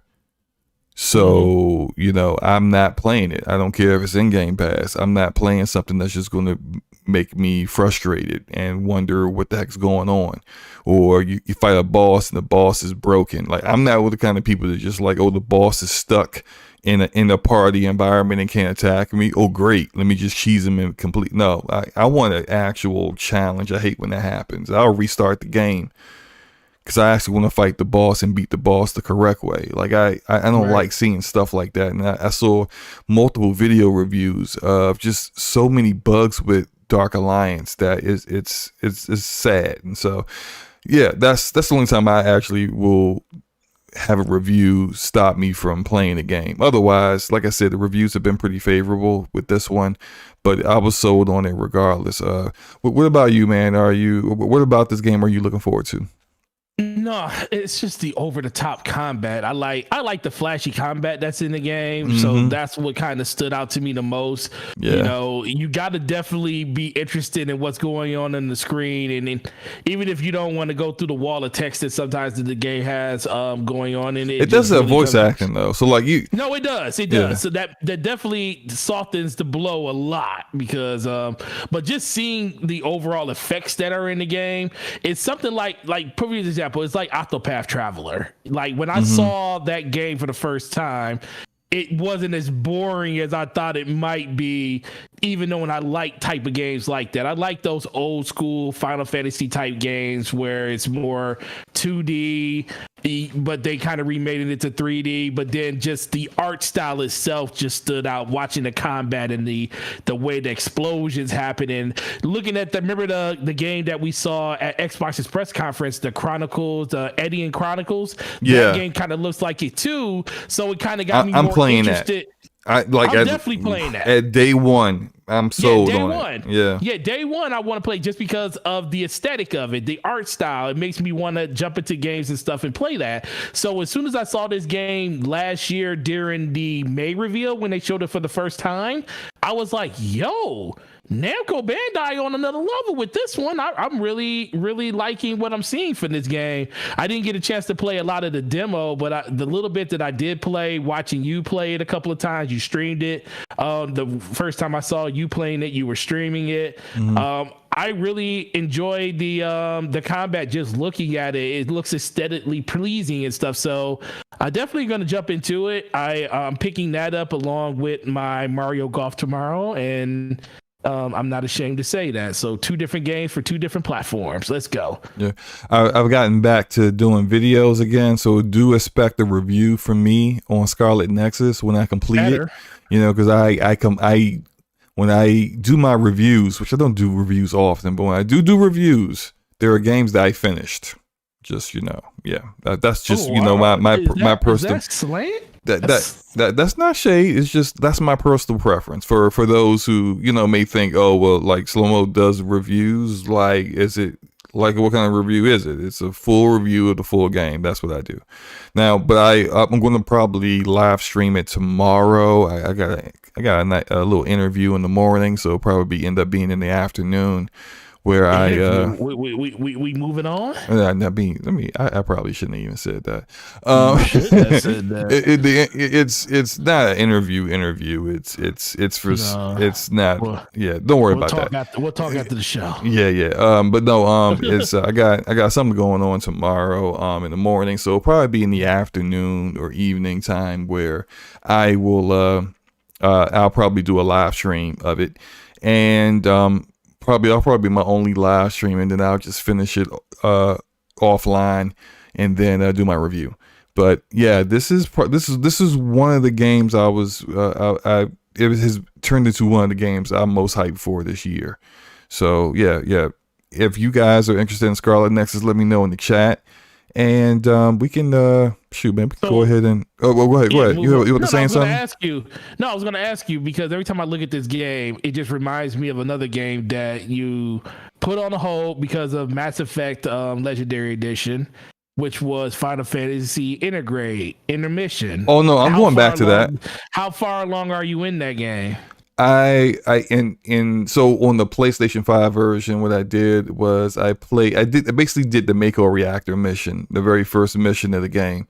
And then I stopped right when they escaped the explosion and they were in the sewers. So I stopped there because I was busy with some other stuff, and my intention is to go back and finish that and then do intermission, because whenever there's something new that comes out, this is just a habit of mine. If there's a sequel or a new DLC that continues the story along, whatever, I always play the previous game that I already played through again, just so that like when I play the new thing, because I got a terrible memory, I forget things. And so I don't want there to be references to something minor that I forgot. So I always play through it again. I do it with books too. If there's a new book in the series that comes out, I'll read the whole, like all the previous books first before getting to that new one. And so it just kind of reinforces everything in my head to me, and it's time consuming, but it is what it is. But when I finish the Legendary Edition on PlayStation, the very next thing I do will get back to Final Fantasy VII Remake. So like it doesn't really interfere with me playing Scarlet Nexus or anything. It's just that I got a lot of games on my docket. How many games are you up to beating this year so far? 10. Dang. Which is low for me. Really low for me. What you had, like 30 something last year? I had 41 last year. Whew. Yeah, that was probably the most games I've beaten ever in 1 year. But ever since I've been, I think for increasingly in the past 3 or 4 years, I've been increasingly beating more games than the year before. Ever since I stopped playing looter shooters exclusively and just went and stopped missing out on so many good games, that's what I've been doing. But I think after last year, I felt a little burnout. And you know, our homie Luca has said it multiple times that like I play a ton of games and I don't enjoy any of them. And I feel like there was a little bit of burnout going on with me when it comes to that. Like not really. I was like, are these PlayStation 5 controller prompts on the screen? Yeah, I did the demo on PlayStation 5. I didn't have my Xbox Series X at the time. You did it on, okay. Yeah. But yeah, it's I've only beat 10 games. That's probably half of what I had beaten last year up to this point. But I can say that I probably have been enjoying the games that I've been playing, and you know, I don't count stuff like Rogue Company or Splitgate because those games don't have an ending. That you just keep playing them, so those don't count. I play those games, and it is what it is. I don't count those when I count games that I beat in a year. But yeah, how many games you beat this year, man? Oh, good question. What came out this year? Don't know. 0? Don't tell me you're 0, Forte. I'm trying to think what came out this year. Games kind of run together on me. Oh my! Name one game you beat this year. I'm trying to think what came out this year.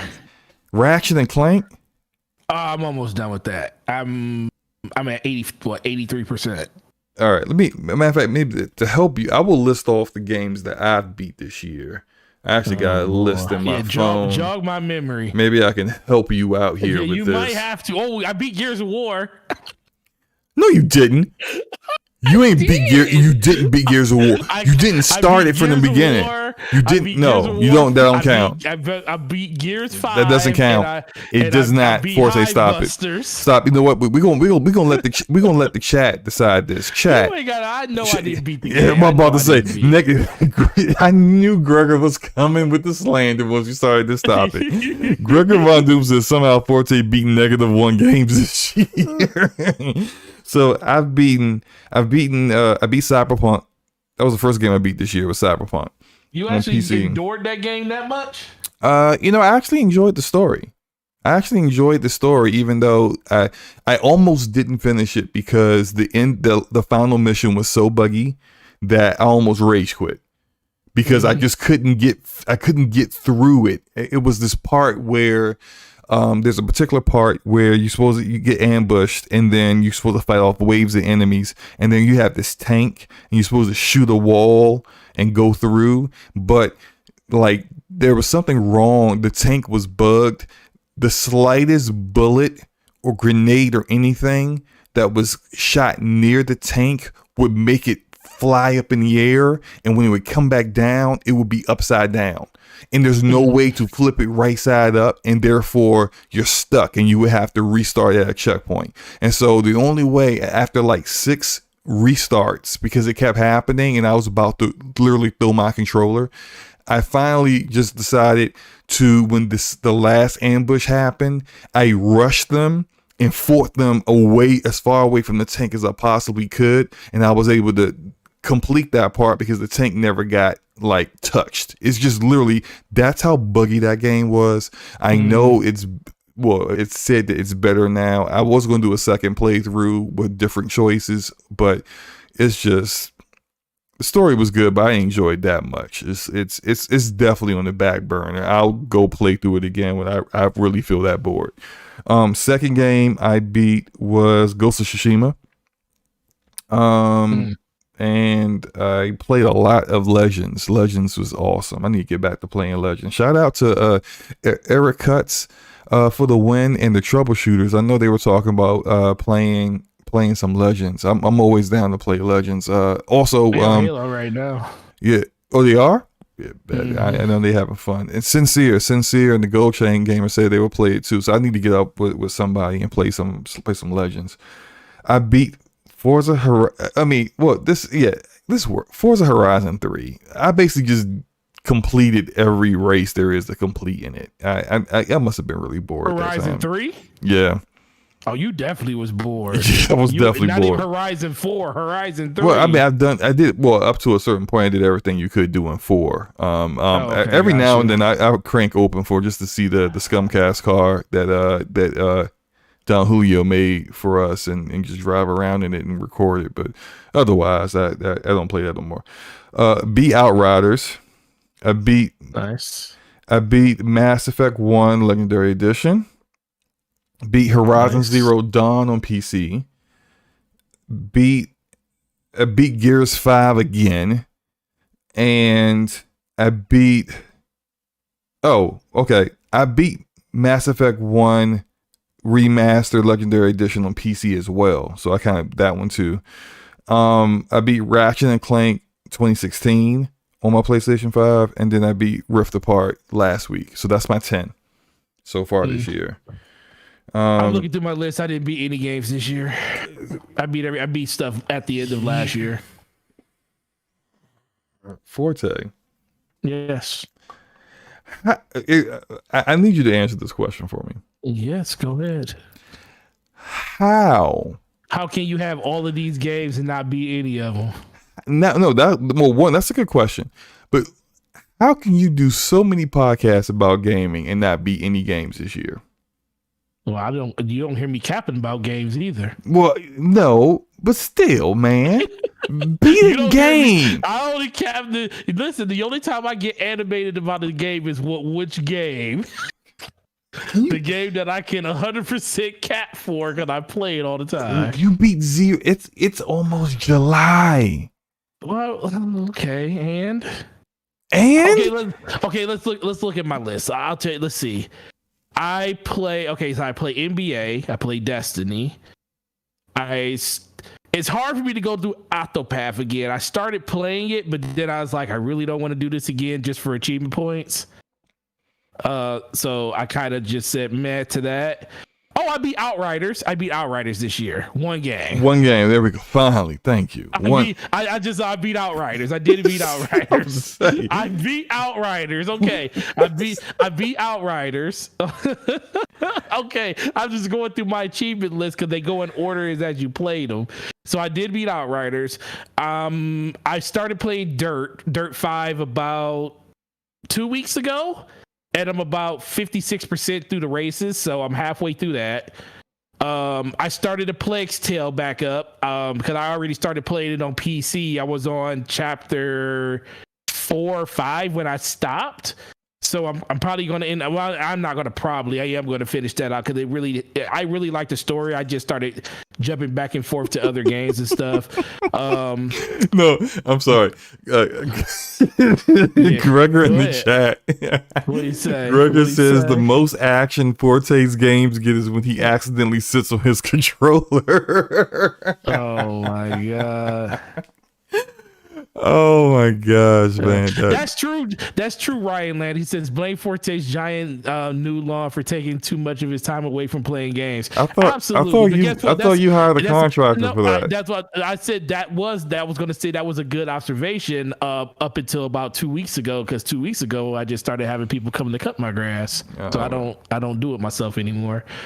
That's why that's why you don't see me out there taking pictures of it and stuff, because like I felt proud of it when I was doing it. Now I'm like, shoot, this was too much work. I ain't trying to do this no more, so I ain't got to take pictures of it no more.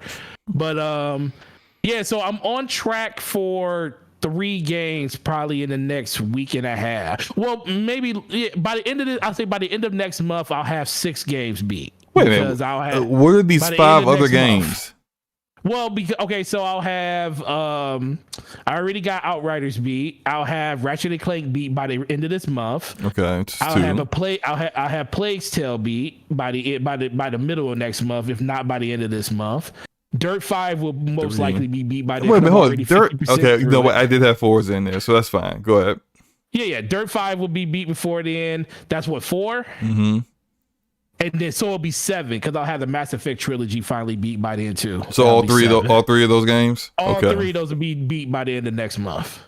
Okay, cool. So that'll put me at 7 by the time August comes around, which I think in Slow-Mo's eyes would be a lot more respectable than the one that I have right now. Yeah, right now you're looking real spooky. At least I'm just happy I was able to think of one. That's so bad, man. That's really bad. But look, I'm glad you're taking it serious. You're actually beating some games and playing something that's not Destiny for once. Because I remember, if you noticed, I've been playing a lot of stuff that's not Destiny. I know it's an improvement. Well, my biggest the rehab is working. Well, so this is the biggest, and I'll tell you the gift and the curse of Game Pass. You can be a lot more intentional when you have select games to play, but when you got a bunch of games to play, it kind of makes it kind of scatterbrained. It's like I want to jump into this and I want to jump into that, versus like when you only got that 1 or 2 games that you could just kind of focus on, you kind of just get through those games and then you move on to the next thing.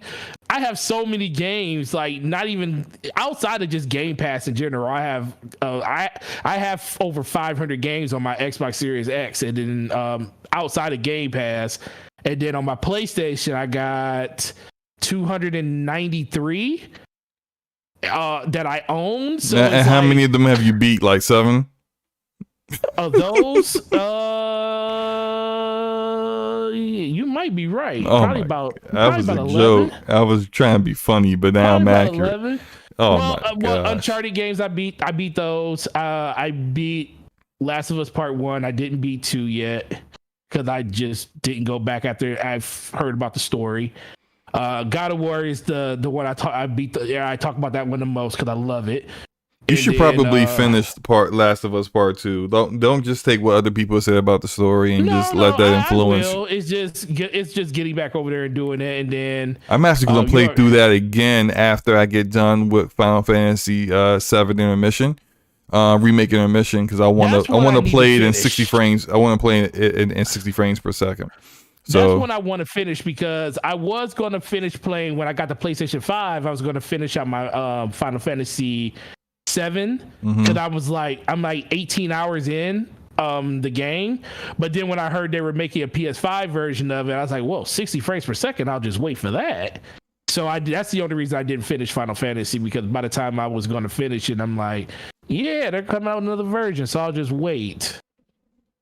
But I'm trying to think, and it's shocking because there's not a Nintendo game that came out this year that I beat. That's not shocking at all to me. There is shocking, because I usually beat Nintendo games when I beat Mario, Bowser's what's the name? Bowser Fury. I beat that. That came out last year. So that was, I beat a bunch of the games. A lot of games I beat like in November and December. And another thing, I love Immortal Phoenix Rising, but I never just stuck with it. Like I play it sparingly and I just didn't go back and finish it. Like and that's crazy. In that game, I'm in the last world. I'm in the last section of the world where you can pretty much almost go fight the boss. I just want to finish doing a lot of the more collectible stuff.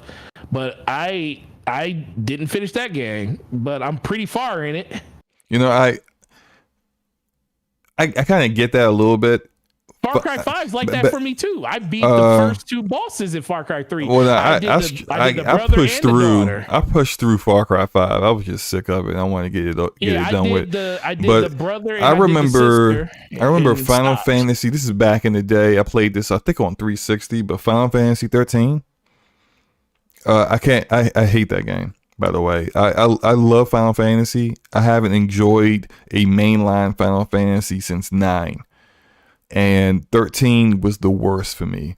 I really hated that game with a passion, and I got all the way to the end and I just couldn't stomach it anymore.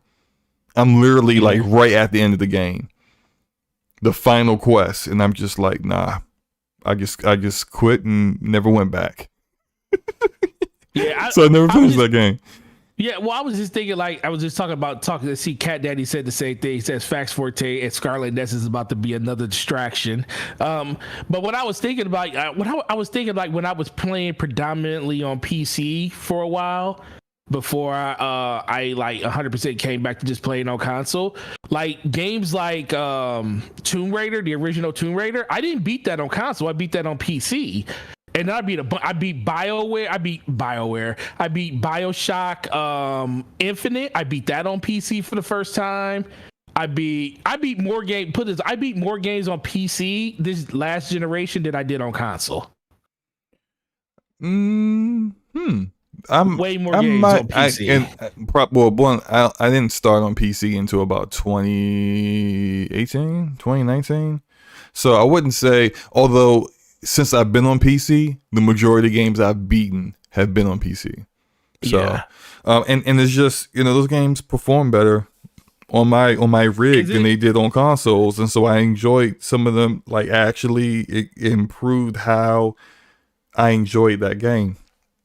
Is it just me? Because I know we want to finish this last topic out, but is it just me? Or do Steam sales not do it for you anymore? Because the fact that there's a Steam summer sale right now and I'm like semi not really interested in what's in there kind of speaks to the fact that either A, I got way too many games that I can't even finish the ones that I'm playing, or just the thought of adding another game to this massive Steam library of games that I will never install is kind of just made. Why would I even look at this list? Right. That's where I'm at. Also, a lot of the games that are on the list that I'm interested in, I'm very much like, if I want to play the game, I just get it. I do have about 30 games on my Steam wish list, but the majority of those games are games that I feel like I don't know why this is still full price.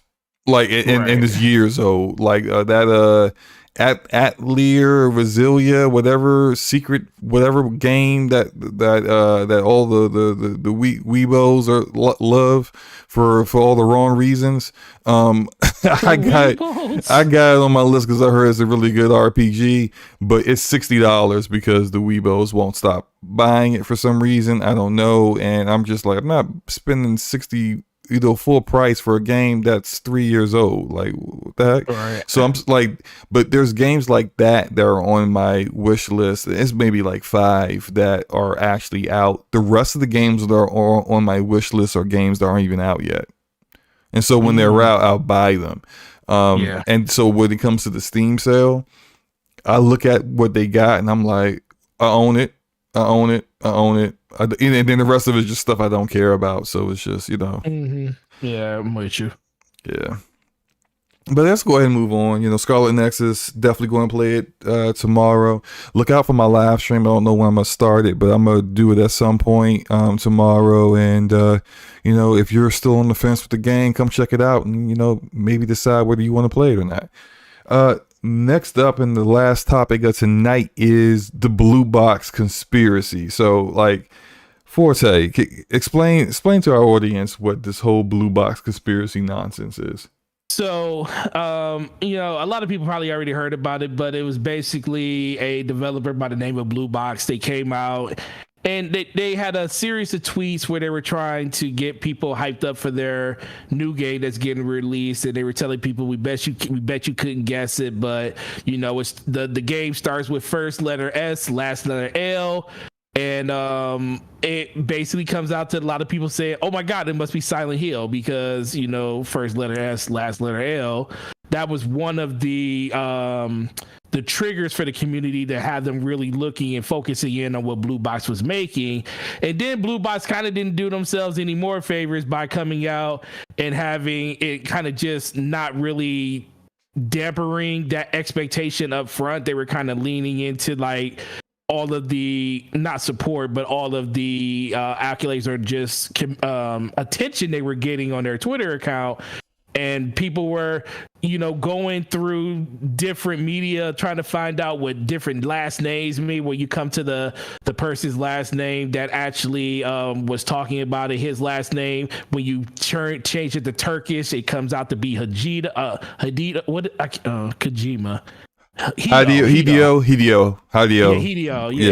Kojima. So it comes up to be Hideo. So a lot of people were looking at this like, okay, that's just a coincidence, but that's a heck of a coincidence.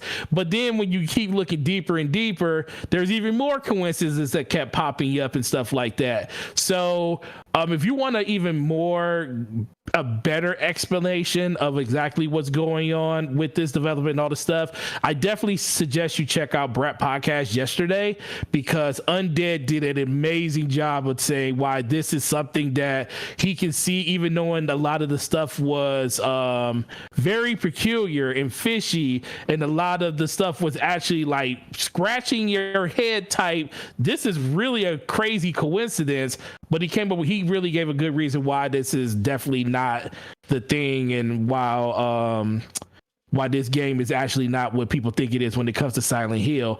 But they actually came out probably 2 or 3 days ago, and the game director of the studio came out and actually did a video telling people like, hey, I am a real person, and I am not in connection with Kojima Productions. I have nothing to do. Hey, yo, was it me Hill. Or did it look like felt like he was at gunpoint, bro. Yo, he kept looking at something off screen, and to me, I'm like, I watched way too many kidnapping movies. Did you see BG's tweet? No. BG's tweet, he said this is Kojima with a gun to you. I feel like the homie got a gun pointed at him, like, you better stick to the script. You better say every word the way it's written on the. If you mess it up, I'm telling you, bullets in your brain. Like I was like, bro, like this. Yeah, but it was. No, seriously, go ahead. But the video was crazy. Like when you first of all, shout out to him for making the video. I know that for him in that studio to feel like they had to come out and make that video to at least temper the expectations of the rabbited fan base that really truly loves Silent Hill. And I knew Silent Hill. I knew Silent Hill was a big franchise for a lot of people. Mm-hmm. But for the fact that they had to come out and do this slow-mo, do you know how that is? It's bigger than I thought it was. In order for that to get to that level, it is monumentally huger than I thought it was. I thought it was like, oh yeah, Triangle dudes walking around axing people, cool.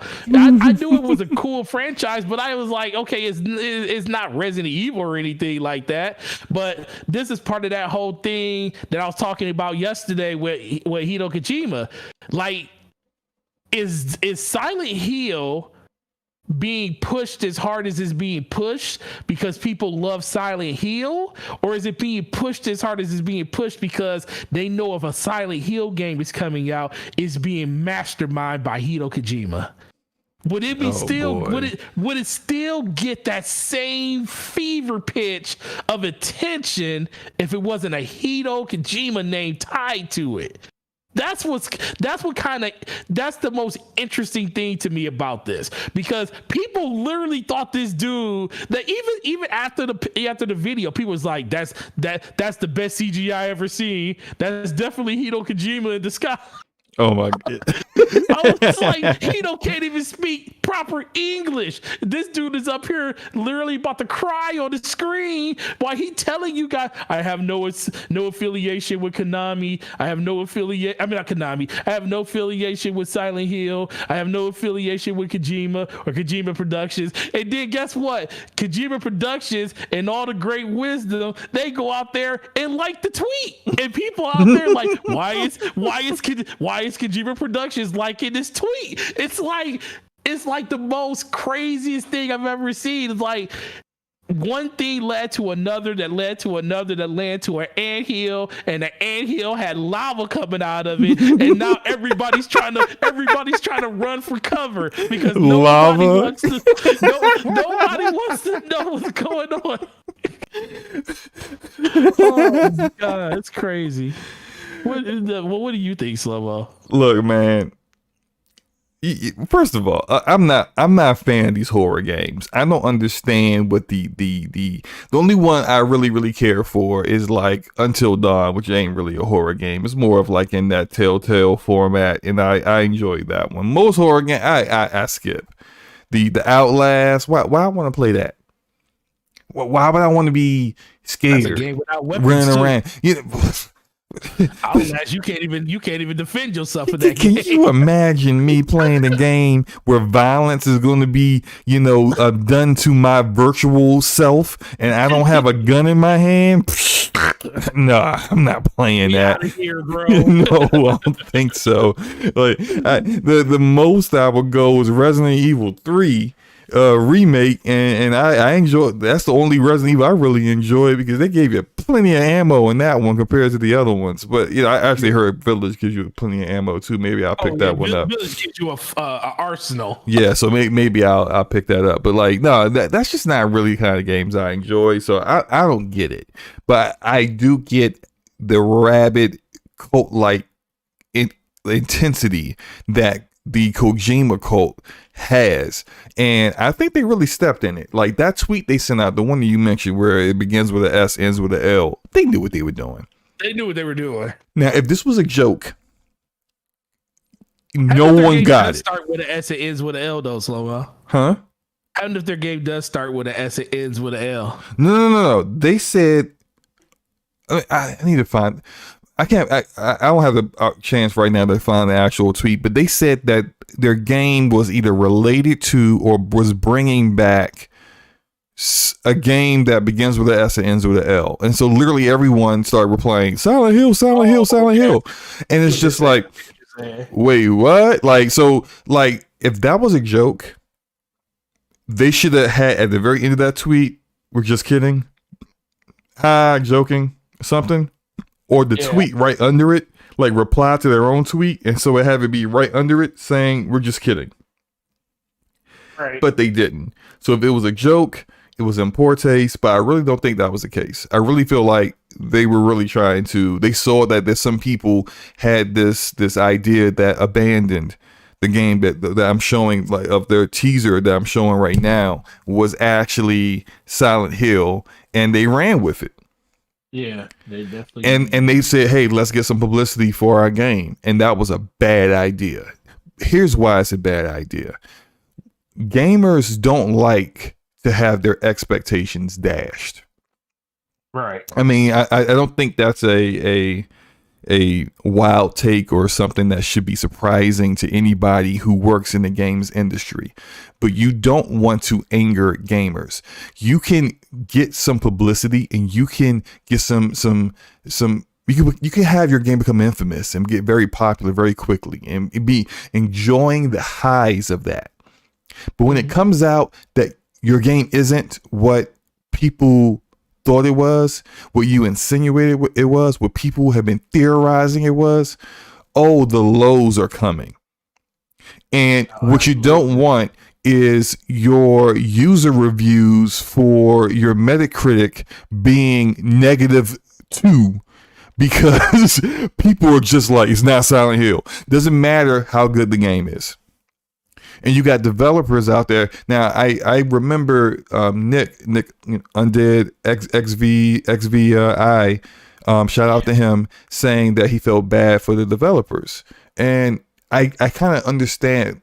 Yesterday when he said that, I didn't understood what he felt, but I get it a little bit now thinking about it. I do feel bad because the developers don't run the Twitter account. They didn't start all this. They're just trying to make a game and try to make the best game they can make. So it's not their fault that this is happening, and it's not their fault that this game is going to be negatively affected by this. But that's the nature of the video game industry. It's unfortunate that whoever runs the Twitter account, whoever's in marketing for Blue Box Studio, screwed this up. But they're going to be like, mark my words, when this game comes out, they're going to be, regardless of how good this game is, it could be a dumpster fire, it could be dumpster juice, or it could be actually pretty good sleeper game from a brand new studio. It could be.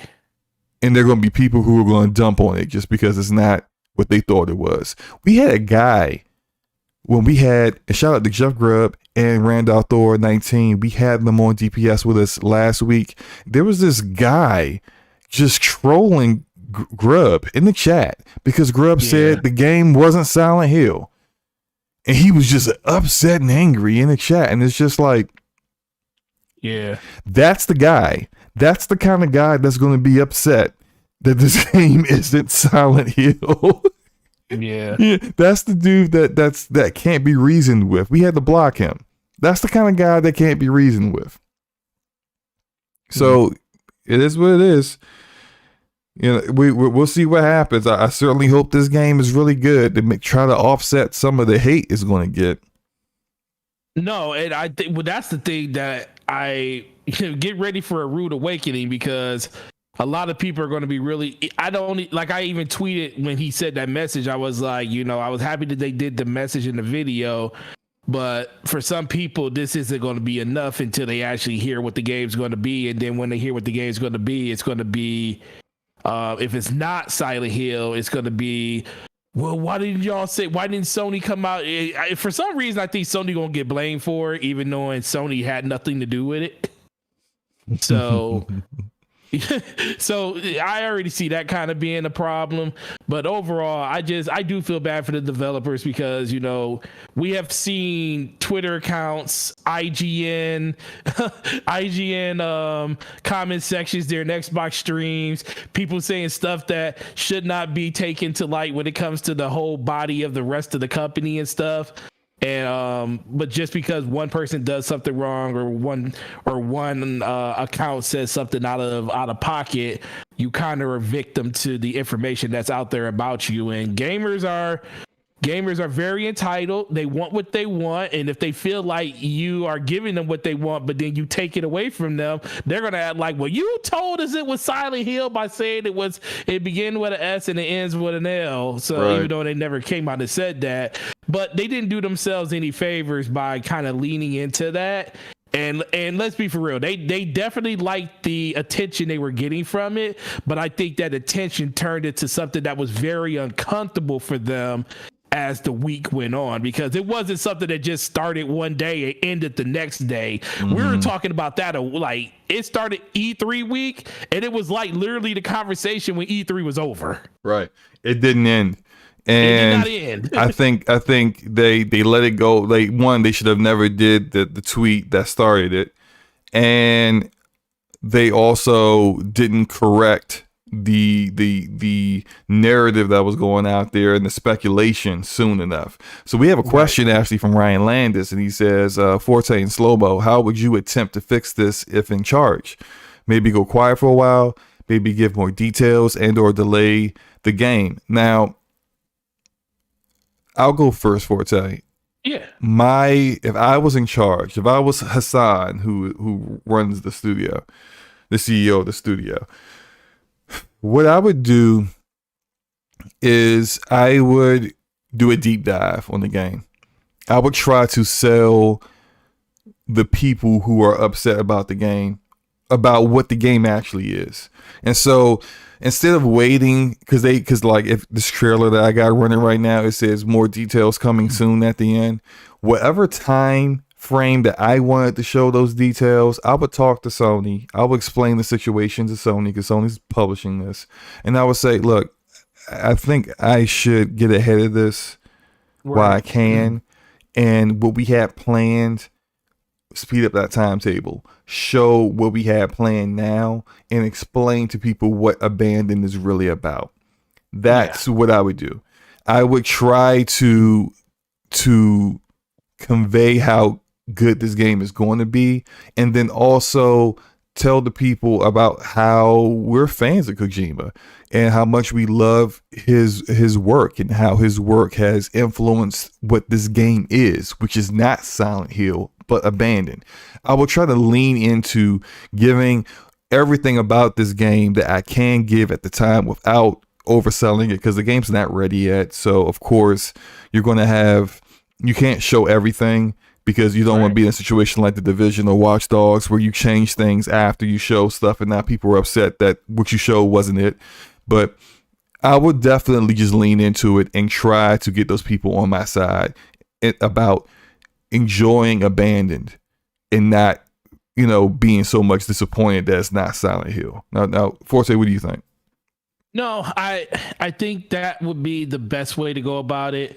They did say they were looking into doing a more developer deep dive on the game, but this was after the fact. This is after they did the video. He mentioned it at the very end of it. I mean, at a certain point, I just don't think you could keep. I would just release what I need to release. If there was a video about the game, instead of making people wait until the 25th or 26th, they kept delaying stuff. Now, if it's not ready to be shown just because we don't have the video footage for it to be shown, or we're just waiting for the right and opportune time to do it, I would say screw all that and just show what we have when it comes to the actual video and stuff. Let people know what the actual game is about.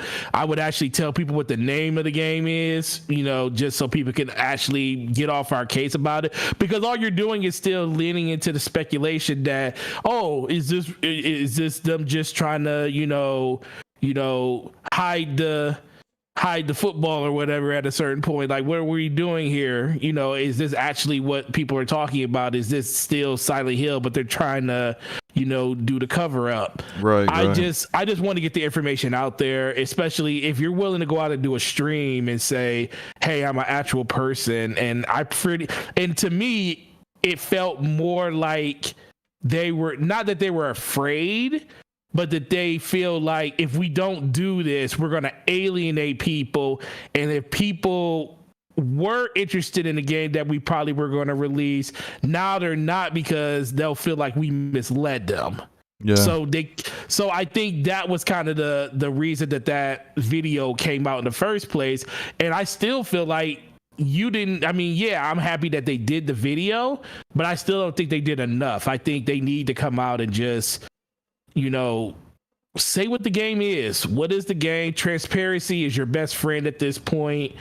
That's why you have community managers, because I really haven't seen anything outside of the one tweet they did after the fact where they say, well, our intentions weren't to mislead people. We have no. They said don't believe that. I'm sorry. That's a lie. Based off of the tweet I saw, if it's not Silent Hill, tell me what game that you were talking about that begins with an S and ends with an L. Because I'm sorry, like you was trying to. If it's not Silent Hill, you was trying to mislead people. Because at this point, you kind of need to name your game to something like, yeah. Because at this point, I'm changing the name of the game and saying, okay, well, we told these people the name of the game is this, and it ain't that. So we definitely need to change the name of this game. Yeah. I mean, like, I'm sorry, like you're gonna have to explain that too. When I talked about the deep dive and explain, trying to get the people who are angry on your side, you're gonna have to explain that too. You're gonna have to come clean. Yeah, we just tried to. We saw that people were thinking that this, speculating this might be a pseudo undercover Kojima game, and we tried to lean into it and get some of that fame. And that was a big mistake on our part. We apologize. You need to have that in there, or talk about if it really wasn't Silent Hill that you were trying to insinuate it was. Talk about which game it was. Right. To actually say that, you got to address that. You can't just say, "Well, here's the deep dive on the game," and someone in the back is like, "But what about Silent Hill?" And they're just like, "Well, moving on." I don't hear that person. Moving on. No, you can't do that. No, like you need to actually address this. So, yeah, hey, Ryan, good, very, very, very good question there, man. I want to move on to just ending the show. Definitely want to thank everybody for coming through. It was I would say a good show, a little spicy at one point, but it is what it is. It's DPS. You know how we do things. Absolutely. What we talked about how we got the emotes, the membership stuff coming. Expect that next month. Next week we might have a guest lined up. I'll let you guys know. Well, we'll let you guys know definitely sometime next week before next Thursday. But as usual, DPS podcast will be on Forte's channel next week at the same time, Thursday, 9 p.m. Eastern. Forte, let everyone know what you're working on and what you got going on for the next week. Yeah, man, this is a great show. For it to be one of the deadest weeks ever, dead week, man. It is usually always like that the week after E3 too. So you take the good with the bad, but we know we got an amazing support base here with you guys, so appreciate all of you guys that came through.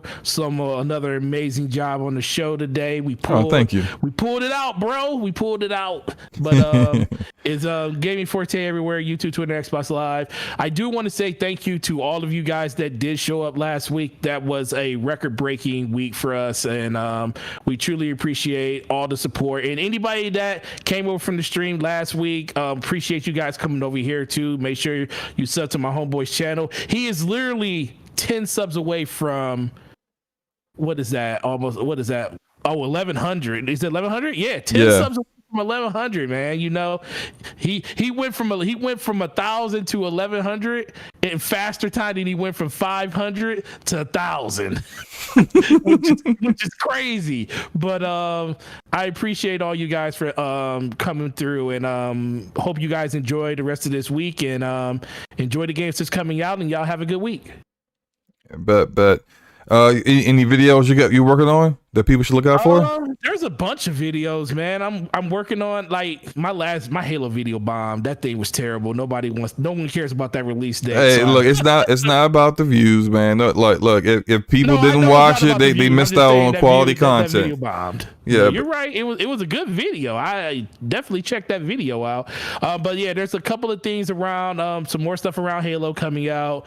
There's a couple of videos coming out about just Game Pass in general and the direction that it's going in, especially when it comes to certain games and stuff and how games are performing when they come out on the platform. Definitely want to make a video on that because I think it's kind of crazy how we talk about how Game Pass is a place to play these games, but sometimes these games ain't working day one when they come out, and we definitely want to have a conversation around that so we can basically just keep the people that are making these games and putting them into Game Pass, let them know that we are still concerned with that type of thing happening when it comes to games hitting the service.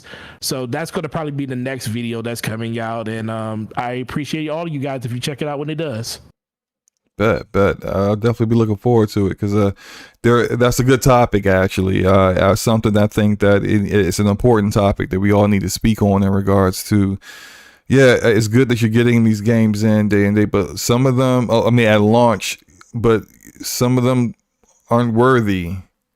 Like if a game is super buggy or just not ready or a bad concept, it may not be the game for the service. So I think some quality assurance, which is something that we've spoken of in the past when it comes to Xbox Game Studios or Xbox in general, some quality assurance needs to be addressed there. And I think that would be really important. I think that it's the community that really lets these guys know what we're looking forward to and what we expect and what we don't like and what we do like. And they're not going to know that if we don't speak up on it. So, yeah. I agree.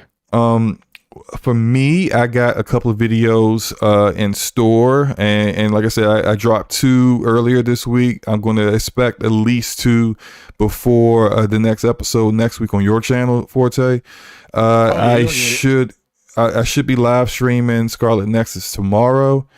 And on the Twitch side of things, I probably will start live streaming. I know I was supposed to be trying to finish up Mass Effect 2 on PC, but I think I'm going to do a little bit of that and a lot more Splitgate. So I'm going to start live streaming Splitgate on Twitch. So look out for that. I might do it on YouTube for the first time and then switch over to Twitch after the fact. So I'll figure it out however I decide to do it. Just look out for those, and yeah, that's it. So thank you again, guys, for coming through. We out of here. Y'all have a great evening. Enjoy your games, and don't be fanboys. Don't be fanboys. All right, just be fans of games. Yeah, just be fans of games, not of plastic platforms and plastic hardware. Anyway, we done. We out of here. Slow-mo backslap if Gaming Forte. Yeah. That's what you be fans of. Well, you don't even have to do that either. Just hold us accountable the way you should be holding everything else accountable. Shoot. Facts. Let me stop before we start getting slanderous out here. All right, peace out, y'all. Have a great night.